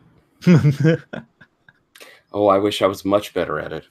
That is a 4. Gracious. I will have to probably take that to a 7 so I don't lose audience, don't I? Mm-hmm. I will take that to a 7 by spending all of my momentum. Good. Because somebody was talking to the Hangman about changing the booking, and if you had failed that move. Mm-hmm. All right. So you got that momentum back. Pig, what does your entrance look like? The usual thing? Anything special about this we should see? think so. Pig stepped away for a moment. Mad Dog. Oh, I am here. I'm sorry. Where are we tonight? So you're in Gauntlet City. Gauntlet City again. I don't have a Gauntlet City joke ready. So it'll be standard. He'll be pulling the shopping cart down with a tarp over it. He'll be slapping hands with the fans as he comes down. Even though he's kind of probably the heel, sort of, in the way it's his position, but he's the icon, so he's got fans everywhere. Well, and Mad Dog took a heel turn, so you're the good guy. I've actually been flipped, huh? That's strange. He loves it because now everybody else is buying the weird gestalt of Mr. Fahrenheit and some big. So if people are buying the hand slaps, that's even better. Yeah. And if people are buying it, he's gonna actually go for a cheap heat with it. Okay. Yeah, take your cheap heat. You are selling the weirdness as you come down. People love it. They've got the shirts. They've got the shirts that are up and people are loving that. So they're excited about it. So you will come in, got the shopping cart, and so let's go to Mad Dog. Mad Dog, tell me what yours looks like. All right, I think we get the strains, at least that kind of guitar loop of as far as we can play Sweet Home Alabama before we'd have to pay. So we get a little like run of that, and then it'll cut through into a generic sound of it. And I think we see Mad Dog. He's coming out, and he's got on that Alabama jersey on, and he's got the strap. He's put it over the shoulder at this point, but he's looking out, and he gives that big old suey. Behind him, we see the kind of flash sets of him in better days. And as he's sueying, we planted a couple of girls in their Gauntlet City High School letter jackets. And they're yelling as he goes, woo-wee.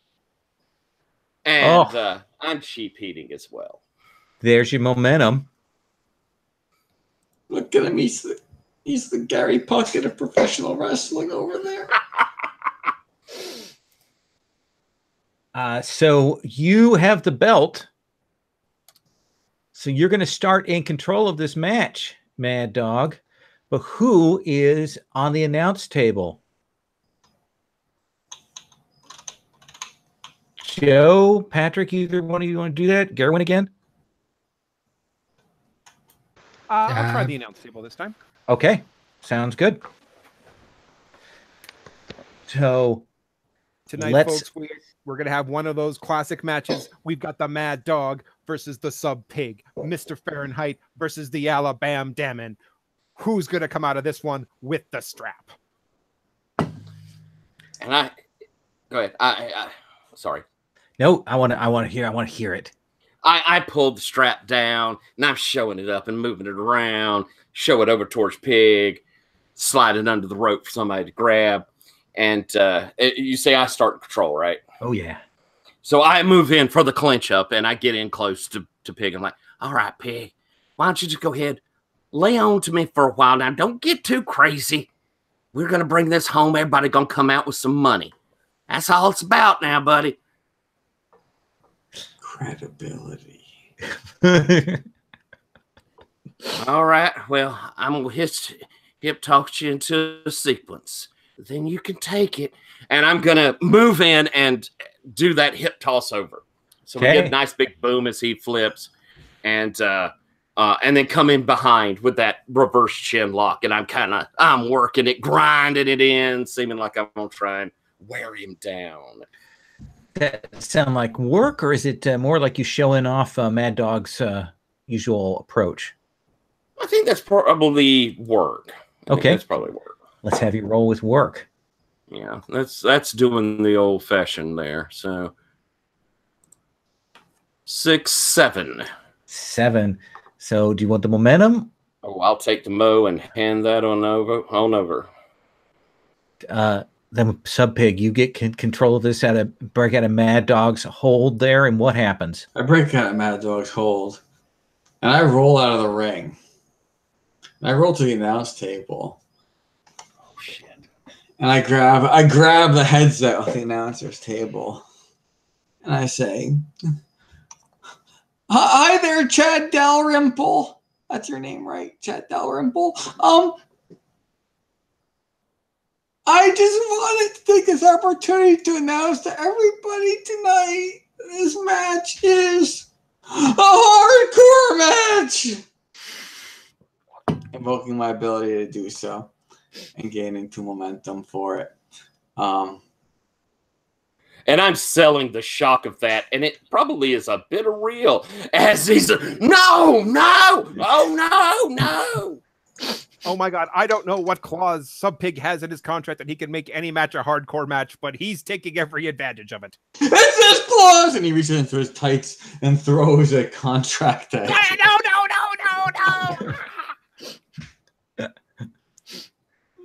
So it is a hardcore match. Yes, it is a hardcore match. And he rolls back into the ring with a chair. But this is PG bullshit. So we're not going to hit each other on the head with it. But and it's set up in the middle of the ring. And then I'll grab him, whip him into the ropes, and try to like boss man slam him onto the chair.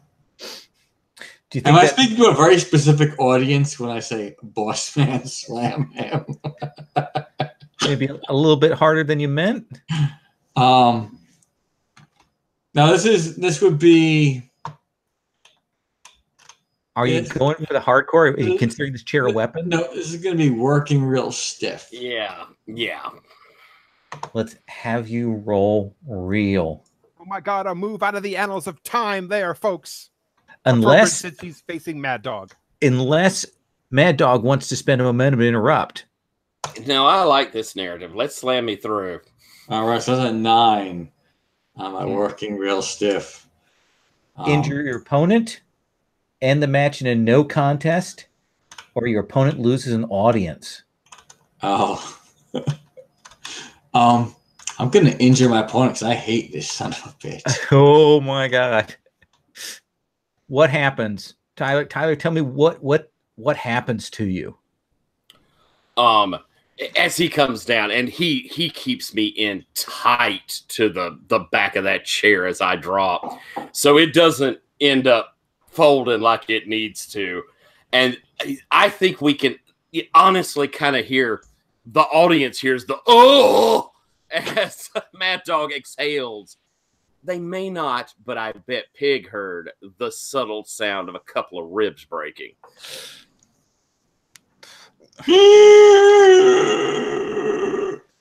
And Mad Dog, he injured you. What's your injury move? My injury move is that I can pull out of any match you're booked in without repercussions, but you gain +1 momentum if you don't. And I agree with Pig on one thing. I hate that son of a bitch too. So I ain't leaving yet. So you get a momentum, and you're in control of the match because he kind of did one of those moves that hands off control. Okay. So I think I rolled off of that, and with Sub Pig still on top of me, and I'll say in his ear, "You son of a bitch, you missed that," and I'm gonna bring my elbow. Yeah. And you're gonna see how good I am. And I'm gonna bring down my right arm, and I think the crowd will see that cast kind of catch him on the forehead. What they don't see is the edge of it at my elbow that catches him right there at the nose. And I'm working stiff too. Working stiff. Have you roll real? Yep, we will. Oh, and it is bad. That's a 4 with my reel, which is 0. What's momentum 4? I'm gonna spend 3 of them. Okay. So it doesn't land great, but you do get to pick one of the 7 and 9 effects. I think I'm probably going to do an injury back if that's one of my options. Oh yeah, absolutely. Yeah. Yeah. So Subpig, what's your injury move as blood spurts out of your Alright. nose? What is my injury move? Injury. You gain +1 heat with your opponent, I think. All right, yes, that's what I get. +1 heat. So if I got hit with an edge in the nose, as was described, am I bleeding now? Yeah, I think so. Oh, excellent. The match cuts to black and white for some strange reason. Yeah. Folks, we seem to be experiencing technical difficulties. Do not adjust your set. Yeah, they're panning the crowd quite a bit there. Yeah, this may lose us a bit of our sponsorship here. So you've got control of the match then again, Pig. I've got control. And I'm bleeding out of my face now. And we're on the PG Kids TV. But F it. We are where we are. And he wipes his face with that. And then lays in with a mandible claw. Oh my, that chocolate syrup has to taste really disgusting. So is that look then? I think it is look. Let's have you roll it. Well, all my stats are look now that I'm covered in blood. All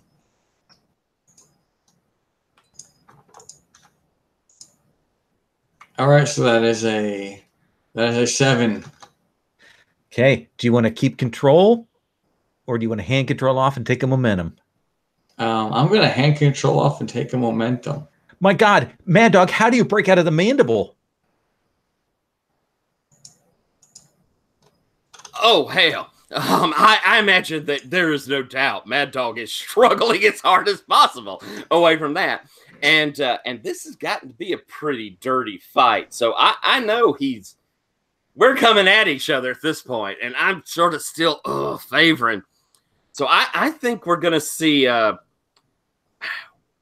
think I'm going to like bite at him to kind of get that disconnect. I'll kind of punch him in the chest off and do the bite so that he has to break as I pull back. And we're both mean old bastards. So I think that I'm going to kind of move in and do the whip, hoping he's still going to work with me. And as he comes back in, I'm going to do lariat smashes. So we just both back. We'll do a run back and come at each other again. On that third one, he wraps me up, hits me and does a little side step to wrap me up. So he's got me from behind, probably in something like looks like a sleeper, into a sleeper. And that's when the old trick knee bothers Mad Dog. And he does that little back kick right up into the tender spots of the pig to try and break Wrestling fans, do not adjust your television set. We have actually seen a wrestling move. Oh, wait, never mind. And I think I'd like to use my rules. What rules? When you break the rules of a match, and I know it's a hardcore, but can I still do that? Is this that sort of nasty that you could still get this off with? What do you feel about that, Matt? I would completely endorse it. Okay. All right, then. So I'll be rolling look, which, again, not great at, but at least I get my new move in before she... That's a 6, and so I will spend my last momentum. I have one left to take it to a 7. So what's the effect of that? Effect of that is...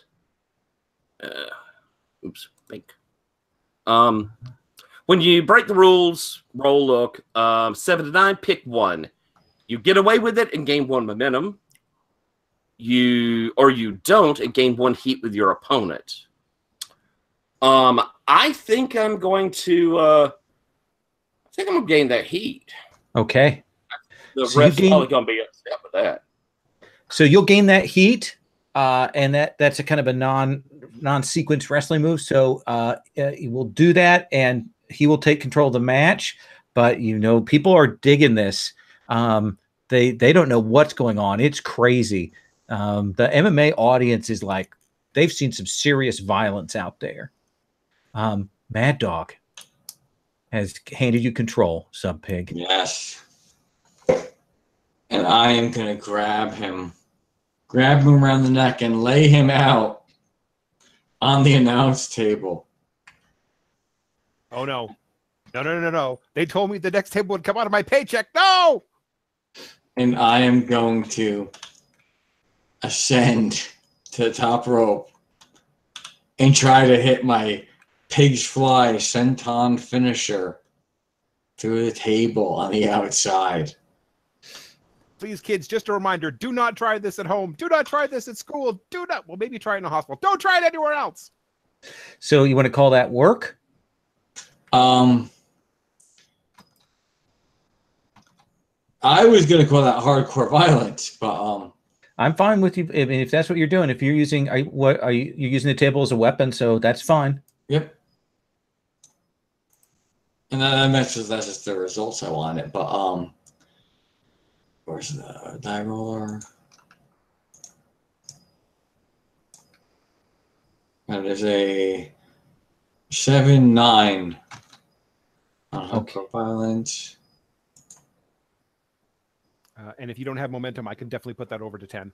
So if someone in the match gets injured, you gain +2 momentum, or you gain +2 heat with your opponent. I'm going to gain +2 momentum. Okay.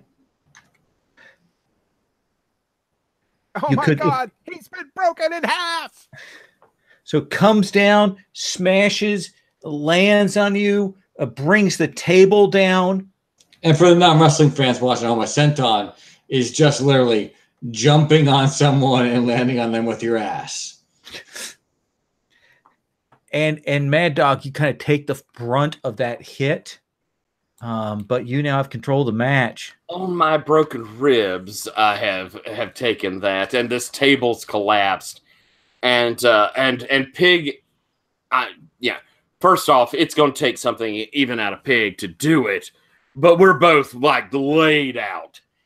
And I think Pig is first to get to feet, and we'll pull Mad Dog up, and Mad Dog is he's hurt. He's thinking, and he goes, Pig, this is getting too much, buddy. This is getting too much.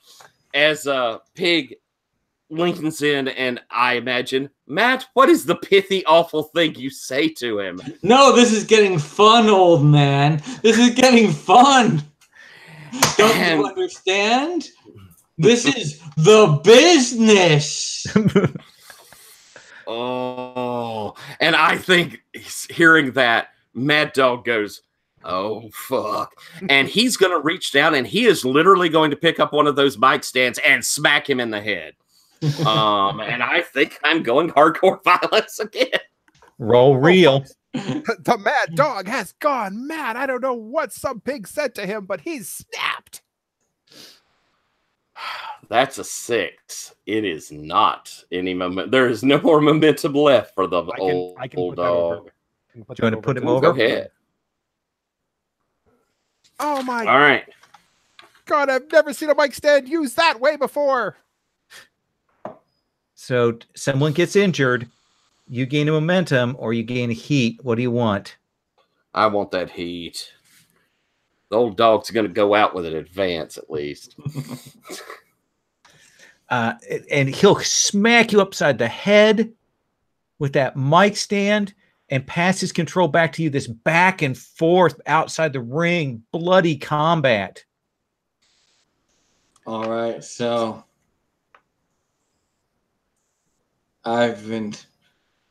he's been bringing it, and I'm going to whip him into the corner and then run at him Well, he's laid up against the what do we call it? It's like those metal railings on the side, and drop an elbow onto him, smashing him into the railing, and stand up, throw him in again, and run in another elbow, and another, and I am literally, the 300 pounds of the sub pig is laying in to each one of these. I don't like this guy. And this is stuff that, like, it doesn't look like it hurts, but it hurts. Is that work? Are you going to work real stiff? This is working real stiff. Okay. Let's have you roll it. Yeah, the kids on Sunday morning are getting to watch a shoot fight. Well, the blood's already there. So that is a 8. Right, Okay. so I get to use look for everything because I'm bleeding. So pick one. Injure your opponent. Match ends in a no contest. Opponent loses an audience. I'm going to injure my opponent. That is your second injury there. Well, folks, I don't know about Mad Dog Matthew, but that barricade certainly can't take another one of those hits.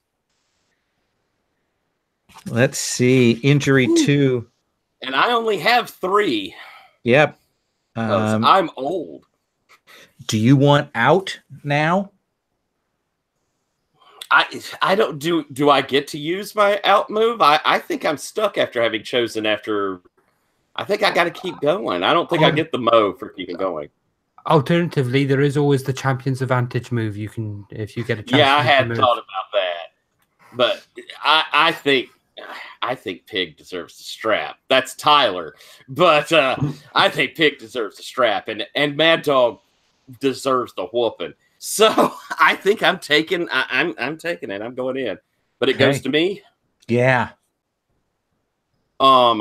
He has worked me on that barrier, and as he's coming in for that last one, which might kill the man, I think Mad Dog's got at least enough smarts to drop, but he drops and he also grabs the bottom of the barrier and lifts it up straight into Sub Fahrenheit's face.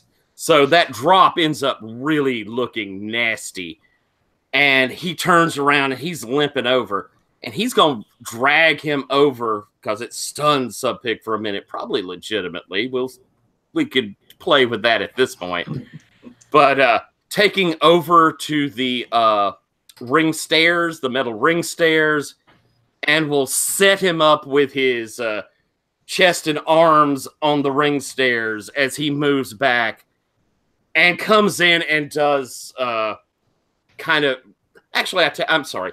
Rather than set you up on it, he's going to get that head under there, and he's going to bring that bulldog and put you into those stairs with the bulldog. Is that work, or are you doing hardcore, or are you working stiff? I think we've decided what's going on here. I'm working stiff. Roll real. Well, folks, I don't know what the stairs and the barricade and the table have done to offend these two men, but obviously it was something pretty awful. That has gone badly. I have failed that roll. And you cannot be put over, but you get to narrate what happens. I do? Okay. Yeah. You're taking that third injury. Oh, Tell me what that looks like. I think as he comes in for that bulldog, all this mess and the blood, and we're both by now probably pretty bloody.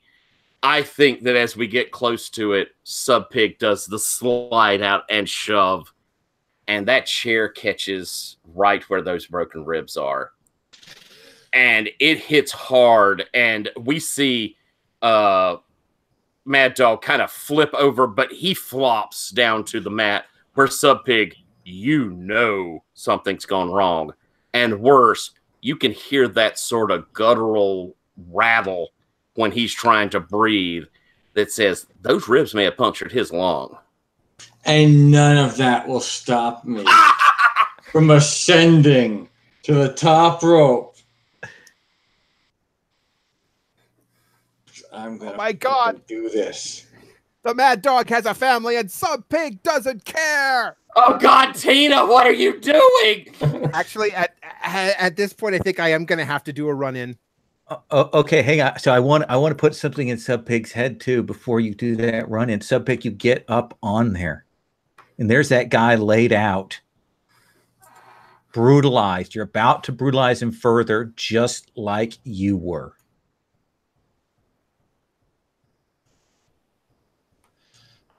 And what Sub Pig will do is shock the world by doing a front flip, landing on his feet, and then laying down and covering him. Is that Tina? Do you still want to do the run in, or are you?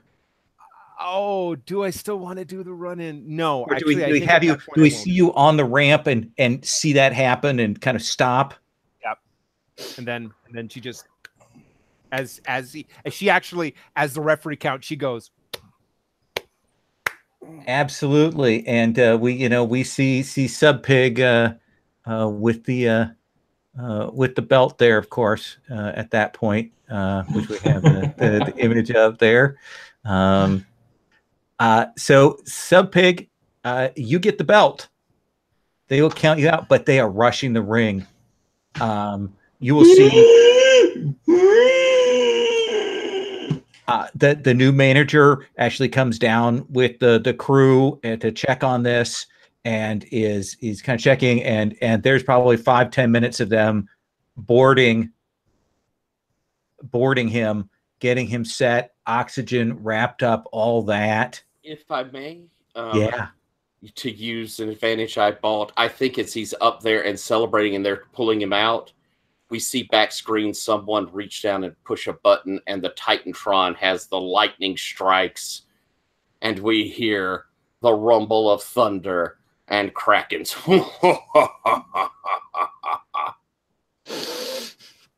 And that will undercut and kind of fade on that sequence. We know that Kraken is there. Does that seem cool?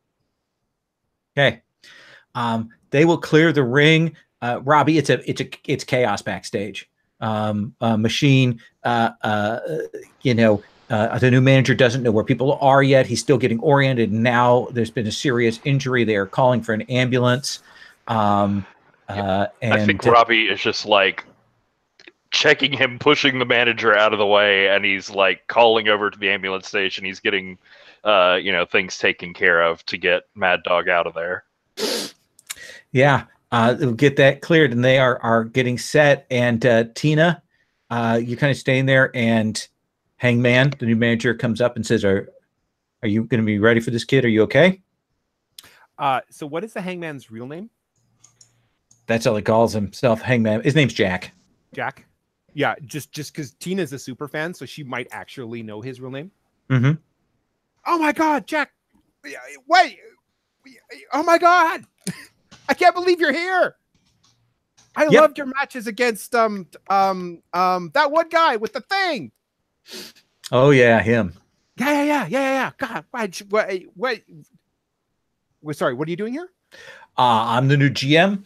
I came to check on you. I'll get you an autograph later. So I just want to make sure you got to follow up on that with Clara on that cage match. Yeah. I was just thinking that.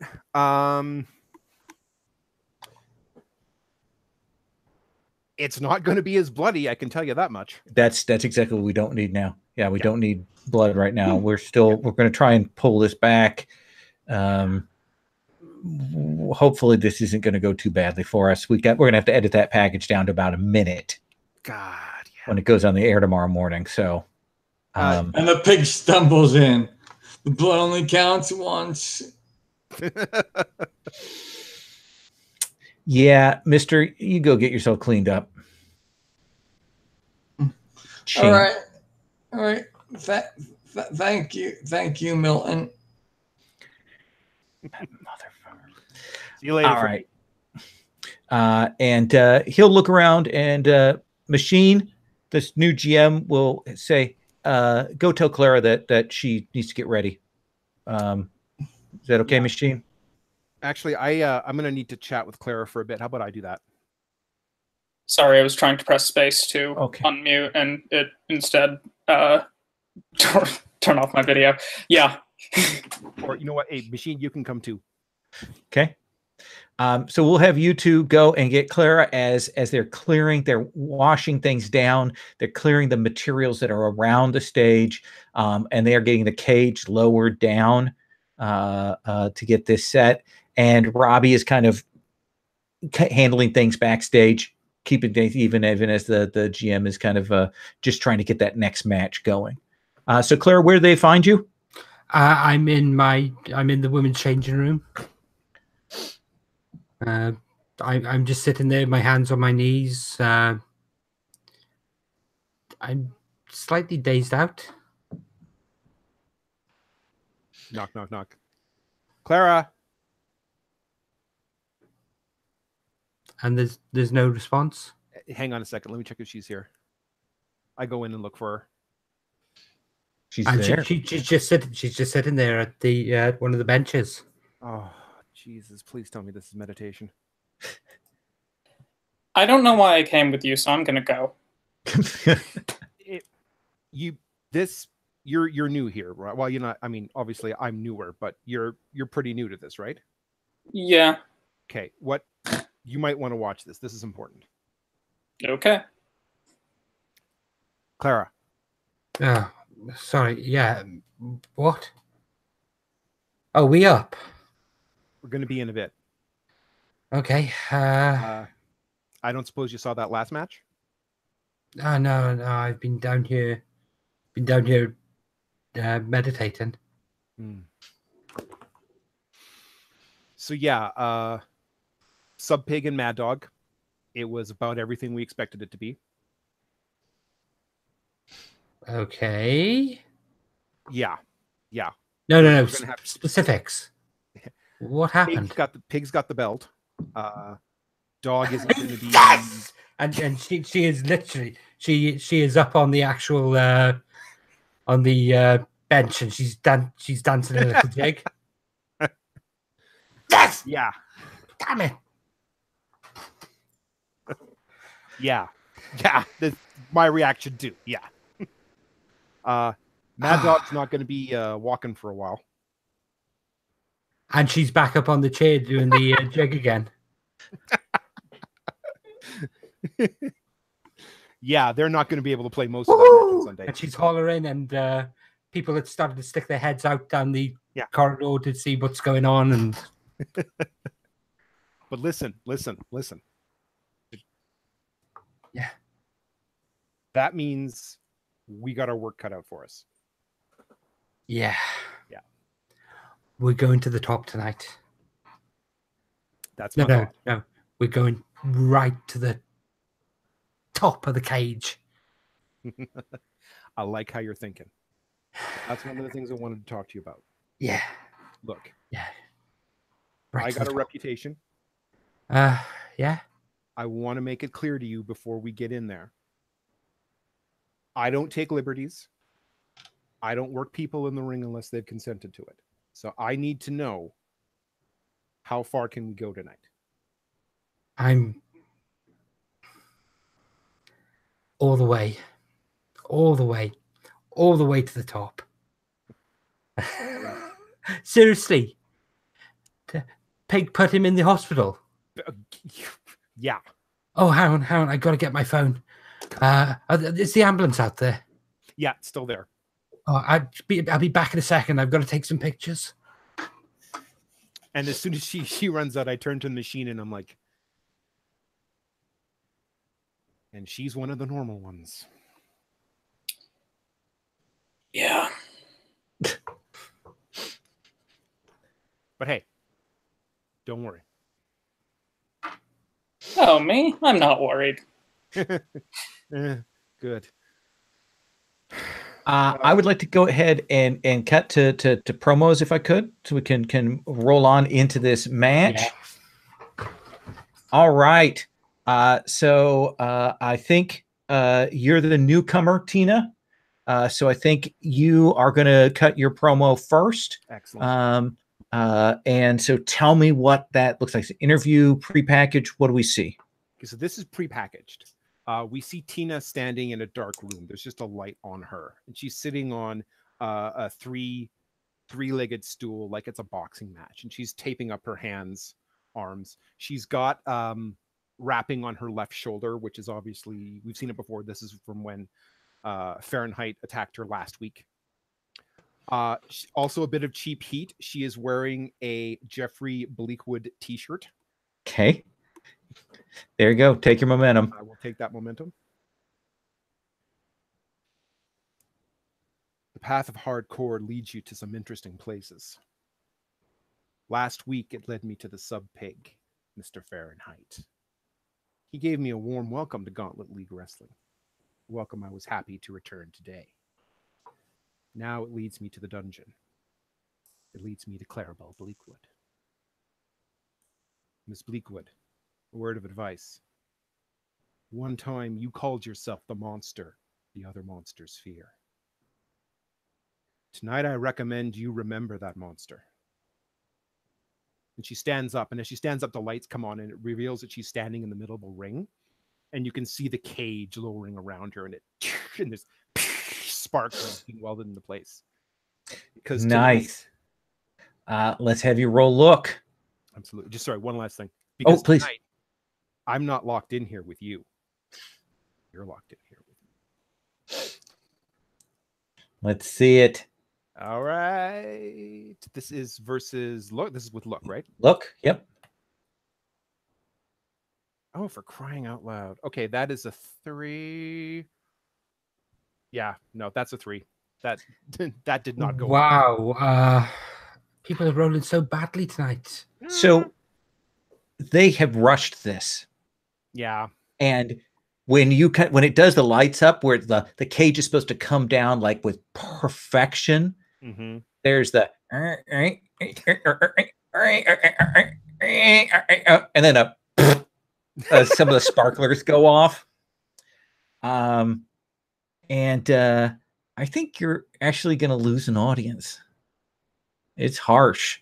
You're out there in the middle. And people are, I mean, you're coming in after that amazing thing. And now you're kind of standing out there a little awkwardly. Yeah. Oh, apologies. Yeah. I have a reputation move that I roll the first time I appear on camera. Let's do that. Yeah. And this is a roll plus real. I should really risk another roll right now. Can't be worse. Oh, there you go. That is a 9. Okay. So what does that give you? I'm actually going to spend 1 momentum and take it to 10. Okay. And on 10 plus, they've all heard of you. Gain momentum equal to what you started the episode with. So okay, I will lose 1 and gain 2. That's pretty good. Credibility. Exactly. All right, Clarabelle. Clara. What do you want me to call it now? Clarabelle? It's Clara now. Okay, Clara. Clara the Exorcist Bleakwood. So I take it Tina's already in the cage, is she? Yep. Okay, so I will step out onto the ramp, and as I come out, we'll have pyros go off, and I'm standing there in ring gear with the white leather jacket over the top. I'm carrying the microphone that I carry everywhere with me because that seems to be my shtick. Hi, sugar. My name is Clarabelle Bleakwood. But you know that already, don't you? You see, I've seen you watching me for a while. I've seen you at my fights, both here and in the place I don't dare mention. I've seen you watching the videos of me. I've seen you studying me.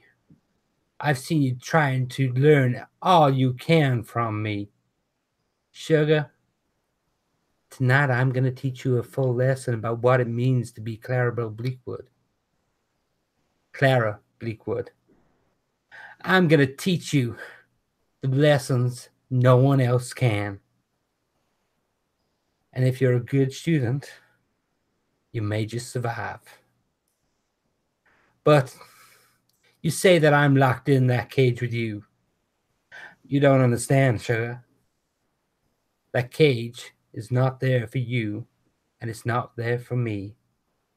It's there for all these people, all this city, because the destruction we will reap in that cage will be enough to topple mountains.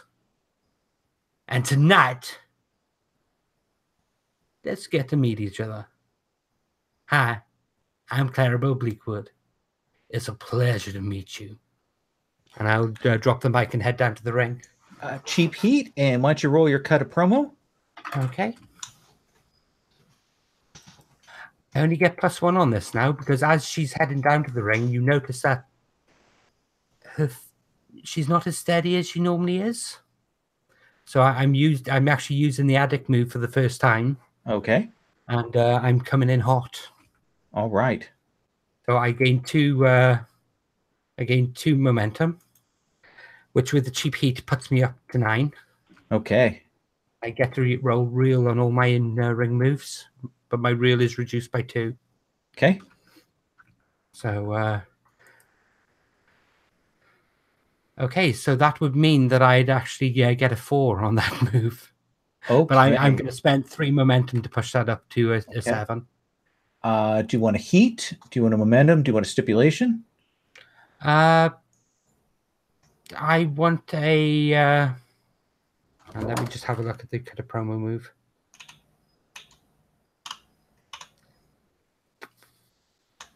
I think I'm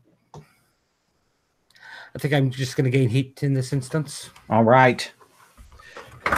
So you'll come down. Again, there is no cage move. It's just the fiction to use for your wrestling. For that, Clara, you come in. You have a huge amount of momentum, and you didn't botch your promo.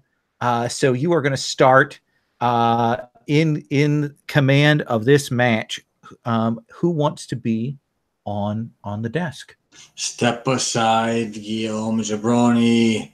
Tonight, the PbtA is scouting for talent and will be the master of ceremonies for the proceedings, for he is the paragon of pugilistic capacity.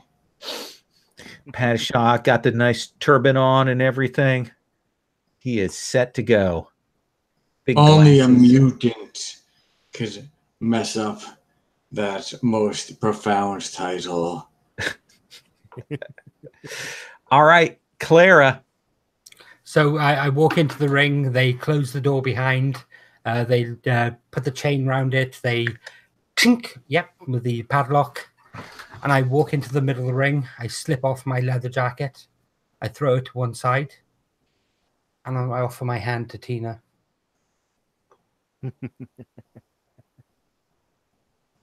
There's definitely a moment, and I think Tina is going to milk this moment of like, what do you think? Look out to the audience. What do you think? And then she takes it. Okay. At which point we're back and we take our stances. The bell goes, and at that point I come in with a running forearm. I smack Tina back into the ropes. Tina comes off the ropes, hits me. I stagger back, and we just start trading what look to be shoot blows. But this is all staged. This is all worked. Yeah. So I catch her around the side of the head. She swings at me, catches me in the stomach. I kick out at her leg, and as she comes in to swing at me, I catch her arm, twist it, and jam my elbow down on the actual back of it. Yes. I'm using my custom move, my broken dream move. All right. So let's go down to that. And let's have you roll. You're rolling with a +1. So that would be a 7. You gonna spend momentum? I'm not, because I don't want to actually allow her to trigger her injury move in this instance, because that means that she can't be booked to win the match. And I want her to win the match. So gain a momentum, gain a heat, or they gain a heat with you. Target. What's your heat with me at the moment? At the moment, it's 1. Hey, you can gain a heat with me if you'd like. I'm okay with that for sure. And I pass control over to you. Okay, that hits. We hear it. Tina. Crack. And Tina, The series of blows have done nothing but upset the competitor in this engagement. Tina backs off and she grabs her arm and she screams, ah! And then she stands up and it's just, and let's see, where do we start? Yeah, just it's gonna start with she takes her right arm and just, was it right arm or left arm that she broke? Right arm. Right arm. Okay, so comes in with the left and just forearm, uppercut, forearm, uppercut, pushes Clarabelle back into the corner, and then grabs her, whips her toward the other side, comes charging in with a knee. Hopefully, let's see how the work goes. Okay. That is an 8. Okay. I am going to, yeah, let's do it. Let's spend the 2 momentum and take it to 10. Okay. Do you want an additional heat with Clarabelle? Or do you want 2 momentum back?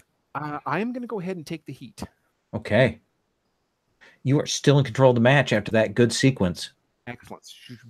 Ill intentions like that will not be easily forgiven. And then Tina pulls Clara out of the corner, does an arm wringer, and then a Pele kick. So she falls back and boots Clara in the face. Oh, and Clara does the whole flip off her feet and onto her back. Nice. And nice. Flat out. And then at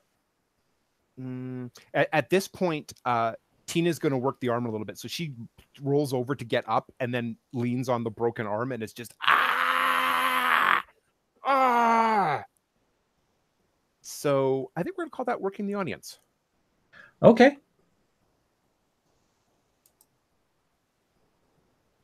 Roll with your audience. Ooh, that is with audience. That is a 12. Okay. So you're going to gain 2 momentum and hand control off to Clara. Absolutely. Okay. So I see you supporting that arm there. As you try to get up, you're still bent over. I run into the ropes. I come up and I jump up on your shoulders and basically use my momentum to force your face down. Bam! Face first into the mat. Bam! Roll off you, and I stop and I look at the corners. And I run. I jump up onto the turnbuckle. Mm-hmm. And then I turn and start climbing the cage. Nice, nice. The cerebral Clarabelle knows that she does not have to pin her opponent, but may just escape this hellish contraption. So, Clarabelle, you climb into the top of the dungeon? I'm climbing to the top of the dungeon. Do we imagine that then Tina is following you up after a moment? Mm-hmm. Okay. Yep. I'm asking you how you picture. Yes, I was gonna be doing a move off the top of the dungeon onto her. Okay. Well, then do that. Yeah, let's do that. So I get to the top. I stop. I look at her. I look at the outside. I look at her. I look at the outside, and I get to the top and I flip backwards off the top. And do a full corkscrew slam off the top of the actual cage. All right. Nice. Roll with a +1.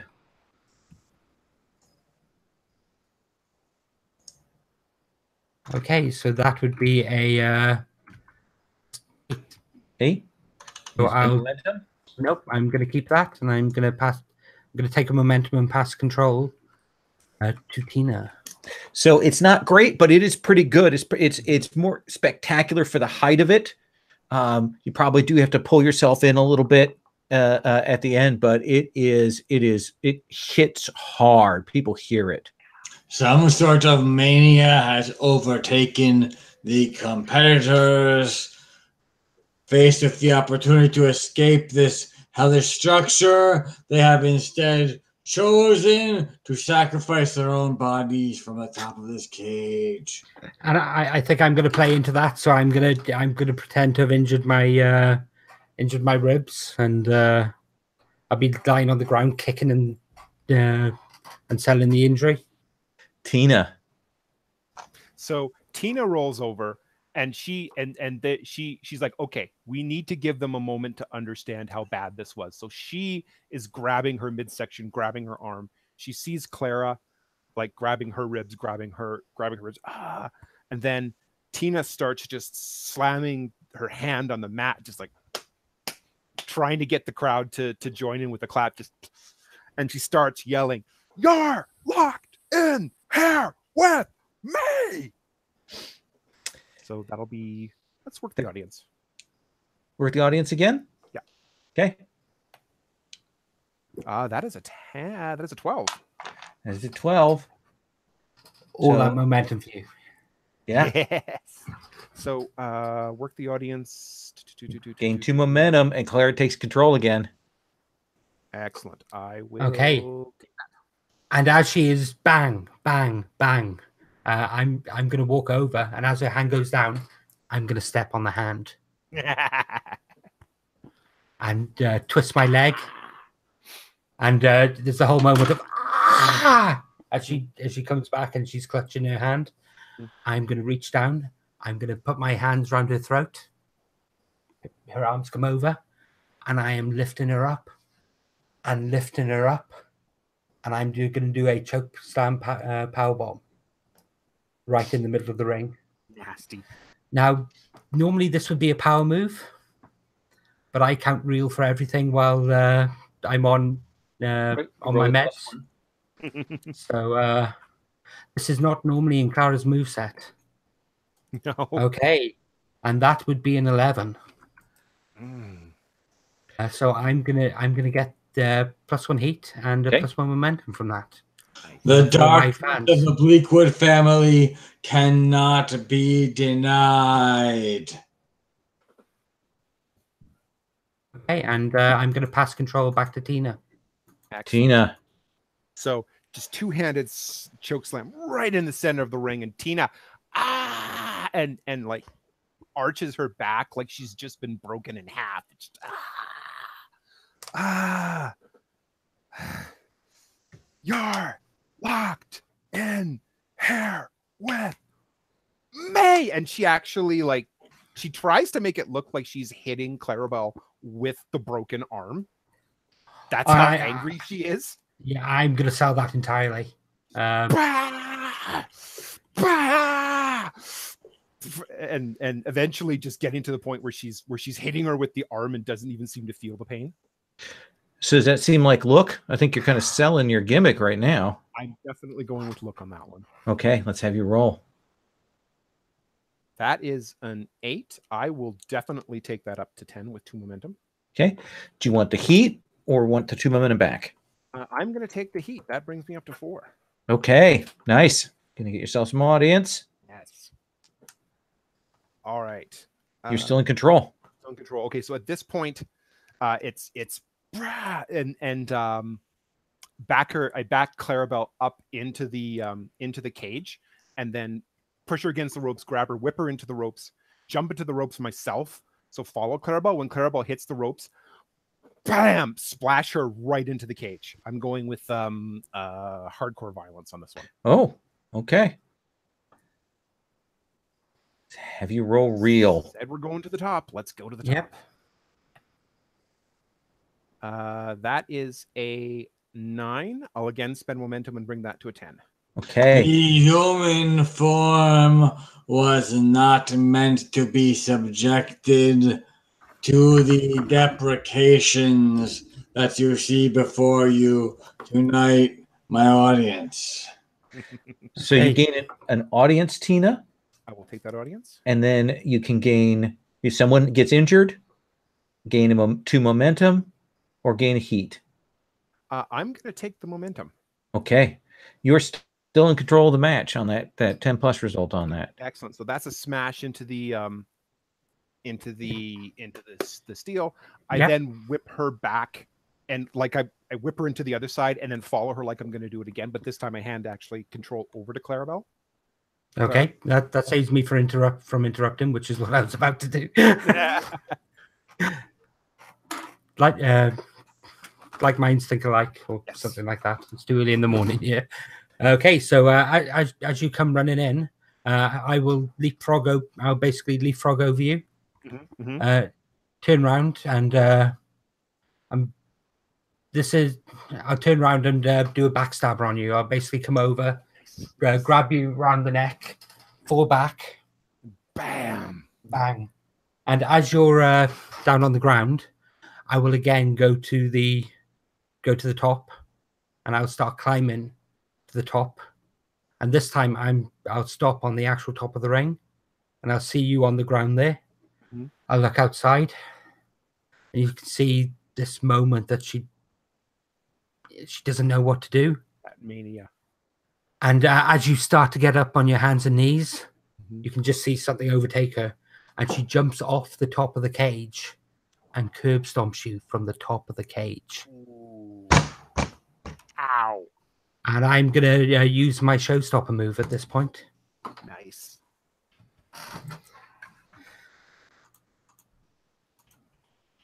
So that would be a 11. Aha. So I will gain I 2 wanted audience. to put that over. Well, there's no reason. That will put me up to 4 audience, Okay. Nice. and I'll also gain a momentum from it from my fans. I will say to our affiliates, please avert your eyes. The spectacle that you have witnessed in front of you is something that does not normally occur under the auspices of Gauntlet Professional Wrestling. And at this point, I'm just going to be yes, and I'm going to be celebrating. I'm going to pass control, and I think at this point you struggle back, and I think you go for the finish. Yeah, you are both booked that to time. win, Tina. Okay, so what Tina does is she's yes, and then Tina, as part of a call out that Clara did earlier, Tina grabs Clara from behind and hits the backstabber on her. Bam! And then they both lie there for a bit, and then it's the classic, like Tina starts crawling, Clara starts crawling, they start crawling up the cage. Clara's winning. No, Tina's winning. No, Clara's winning. No, Tina's winning. Yeah, this actually makes a whole lot of sense. And it looks like Clara is about 2 feet from the bottom, and Tina is about 5 feet from the bottom. And Tina looks down. She's on the side where there's the announce table. She looks down, and you could see it in her eyes. And she's just, oh, hell. And she lets go, falls into the announce table, and therefore officially hits the ground first. Let's have you see. Let's have you roll your finisher there. Let's see how this works. You've got plenty of momentum to boost this up. Ooh, an 11 before I even get it. There you go. Yeah. So you hit your finisher clean. Gain an audience. Excellent. And that puts me to 4 audience. Okay, so you both will gain advance, and then and so Clara goes down to 3. And then Clara, what's your heat with Tina? Not enough. Okay. So Tina will stay at 4 at the end of the match. Hits. We see the camera shot there. The audience is going nuts. A lot of them are here for Clarabelle, but they saw Clarabelle work her ass off. And even if they're disappointed with that, they are super excited about the match they just saw. They're super excited about the blood they saw earlier.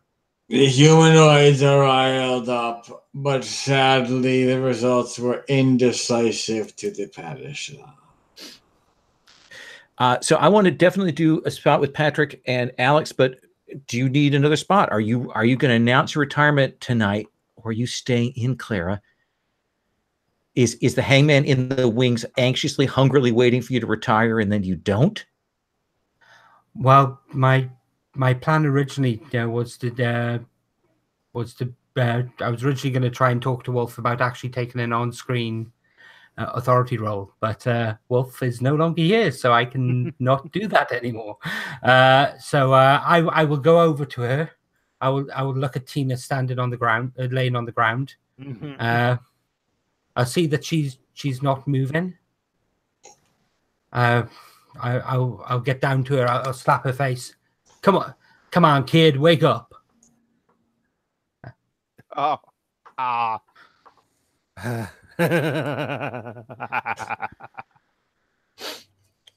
hey, Clara. And I will help her to her feet. I will lift her hand to the air and drop it and grab a mic. Tonight was gonna be my last match in Gauntlet League. My last match for these fans, for these people. I've done everything it's possible to do here. Totally looking over the fact that she hasn't done everything it's possible to do here. Right. Yeah. I have won championships. I have had the hottest feuds. But I've also faced frustration backstage. I was coming out to the hottest match of the night against Kent when I heard management say, "Oh, we don't have any strong female wrestlers on the card." That's bullshit. And I know with PG, this is me. I came out to wrestle and lead into my feud against Kent initially, and my brother cut me short. That was bullshit. But you know what isn't bullshit? We do have 2 strong female wrestlers on the card. And I'll put my hand around Tina's shoulder. Congratulations, kid. And punch her arm. You earned that. Nice end bit there. Yep. Let me cut to Patrick. Patrick, you had an end bit you wanted? Yeah, I think it's back in the spider lair, and Spider Hero is sitting there at a big like computer monitor, where he's got this very fancy like reminiscent of S.H.I.E.L.D. program set up, and it's got all the wrestlers from the promotion sort of laid out with their pictures, and he's got a group over to the left that's under the label like an uninfected, and it's got Clara and Kent and the Machine on there. It's also got Sub Pig Fahrenheit because like he's definitely not working for anyone. And Widow and Venomous and a couple other Different. And then there's just like various and sundry monster hunters down there. But he's looking at the screen, he's saying, "It's working. I'm finding them. I'm finding the ones that can help me dig out the corruption in this league. I never thought I could do it, but with your help," and he looks up at the shadows where there's like one gleaming eye in the shadows, "I've managed to find them. I can find more. We can take them down." And out of the shadows will step Wolf Backhouse in eye patch, and I'd like to try my pack leader move. Ooh. When you take action to get someone on your side. Let's see it. That's a 5, but I have 2 momentum I can spend. Okay. 7 to 9, pick one, which they join you as an enforcer. Okay, so you're using your social media pull to get Wolf hired as Well, I'm de facto doing it. I'm doing Okay. it on camera, so obviously they have to keep up with it. Exactly. All right. Nice. Machine. Let's do a bit with you. Okay. Was there something specific you wanted to throw at me, or? Well, if you have something, you should do it, or else I've got something I will throw at you. I want to see what you have to throw at me. Then I think it's you. You freaked out. That was a weird thing, you know. And everybody's watching the Clarabelle match and stuff, and you're kind of gathering your things together. And I think we see you kind of getting your mask, and I think that's the point at which that shadow falls over you. And you'll look up and you'll see Jeremy Bleakwood. And he says, I asked you to do such a simple thing.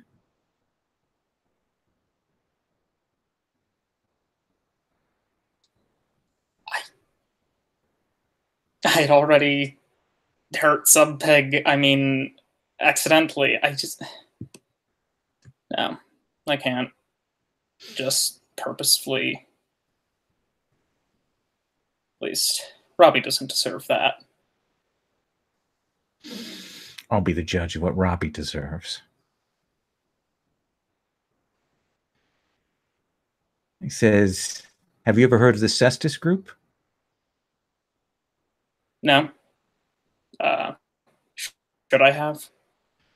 And he'll nod, step back, and you will see in the darkness a number of other figures there. And they move in and approach. And I think we fade to black on that. Can I have one thing? I think, and it's completely off camera, so it's after the black. Sure. I think we see Kraken at a phone booth, and it's raining, and he's like, "Wolf, I've left you a couple of messages. I want to come home, Wolf." Nice. Alex, are you good with that as an end bit for you? I want to be able to just like say one thing. Oh, absolutely. Let's hear your epilogue. And I think he just shouldn't pick a fight with someone with nothing left to lose. And then we cut to black. Oh, nice. Yeah, like you're getting ready to take them on. Like you're not backing down. Awesome. Thank you, everybody. A lot of interesting swerves and backstage developments and things, and we will come back on that. We should see Kent back next time. Alex, thank you again for pinch hitting. Thank you so much for having me. Yeah. So I'm going to stop the broadcast on that note.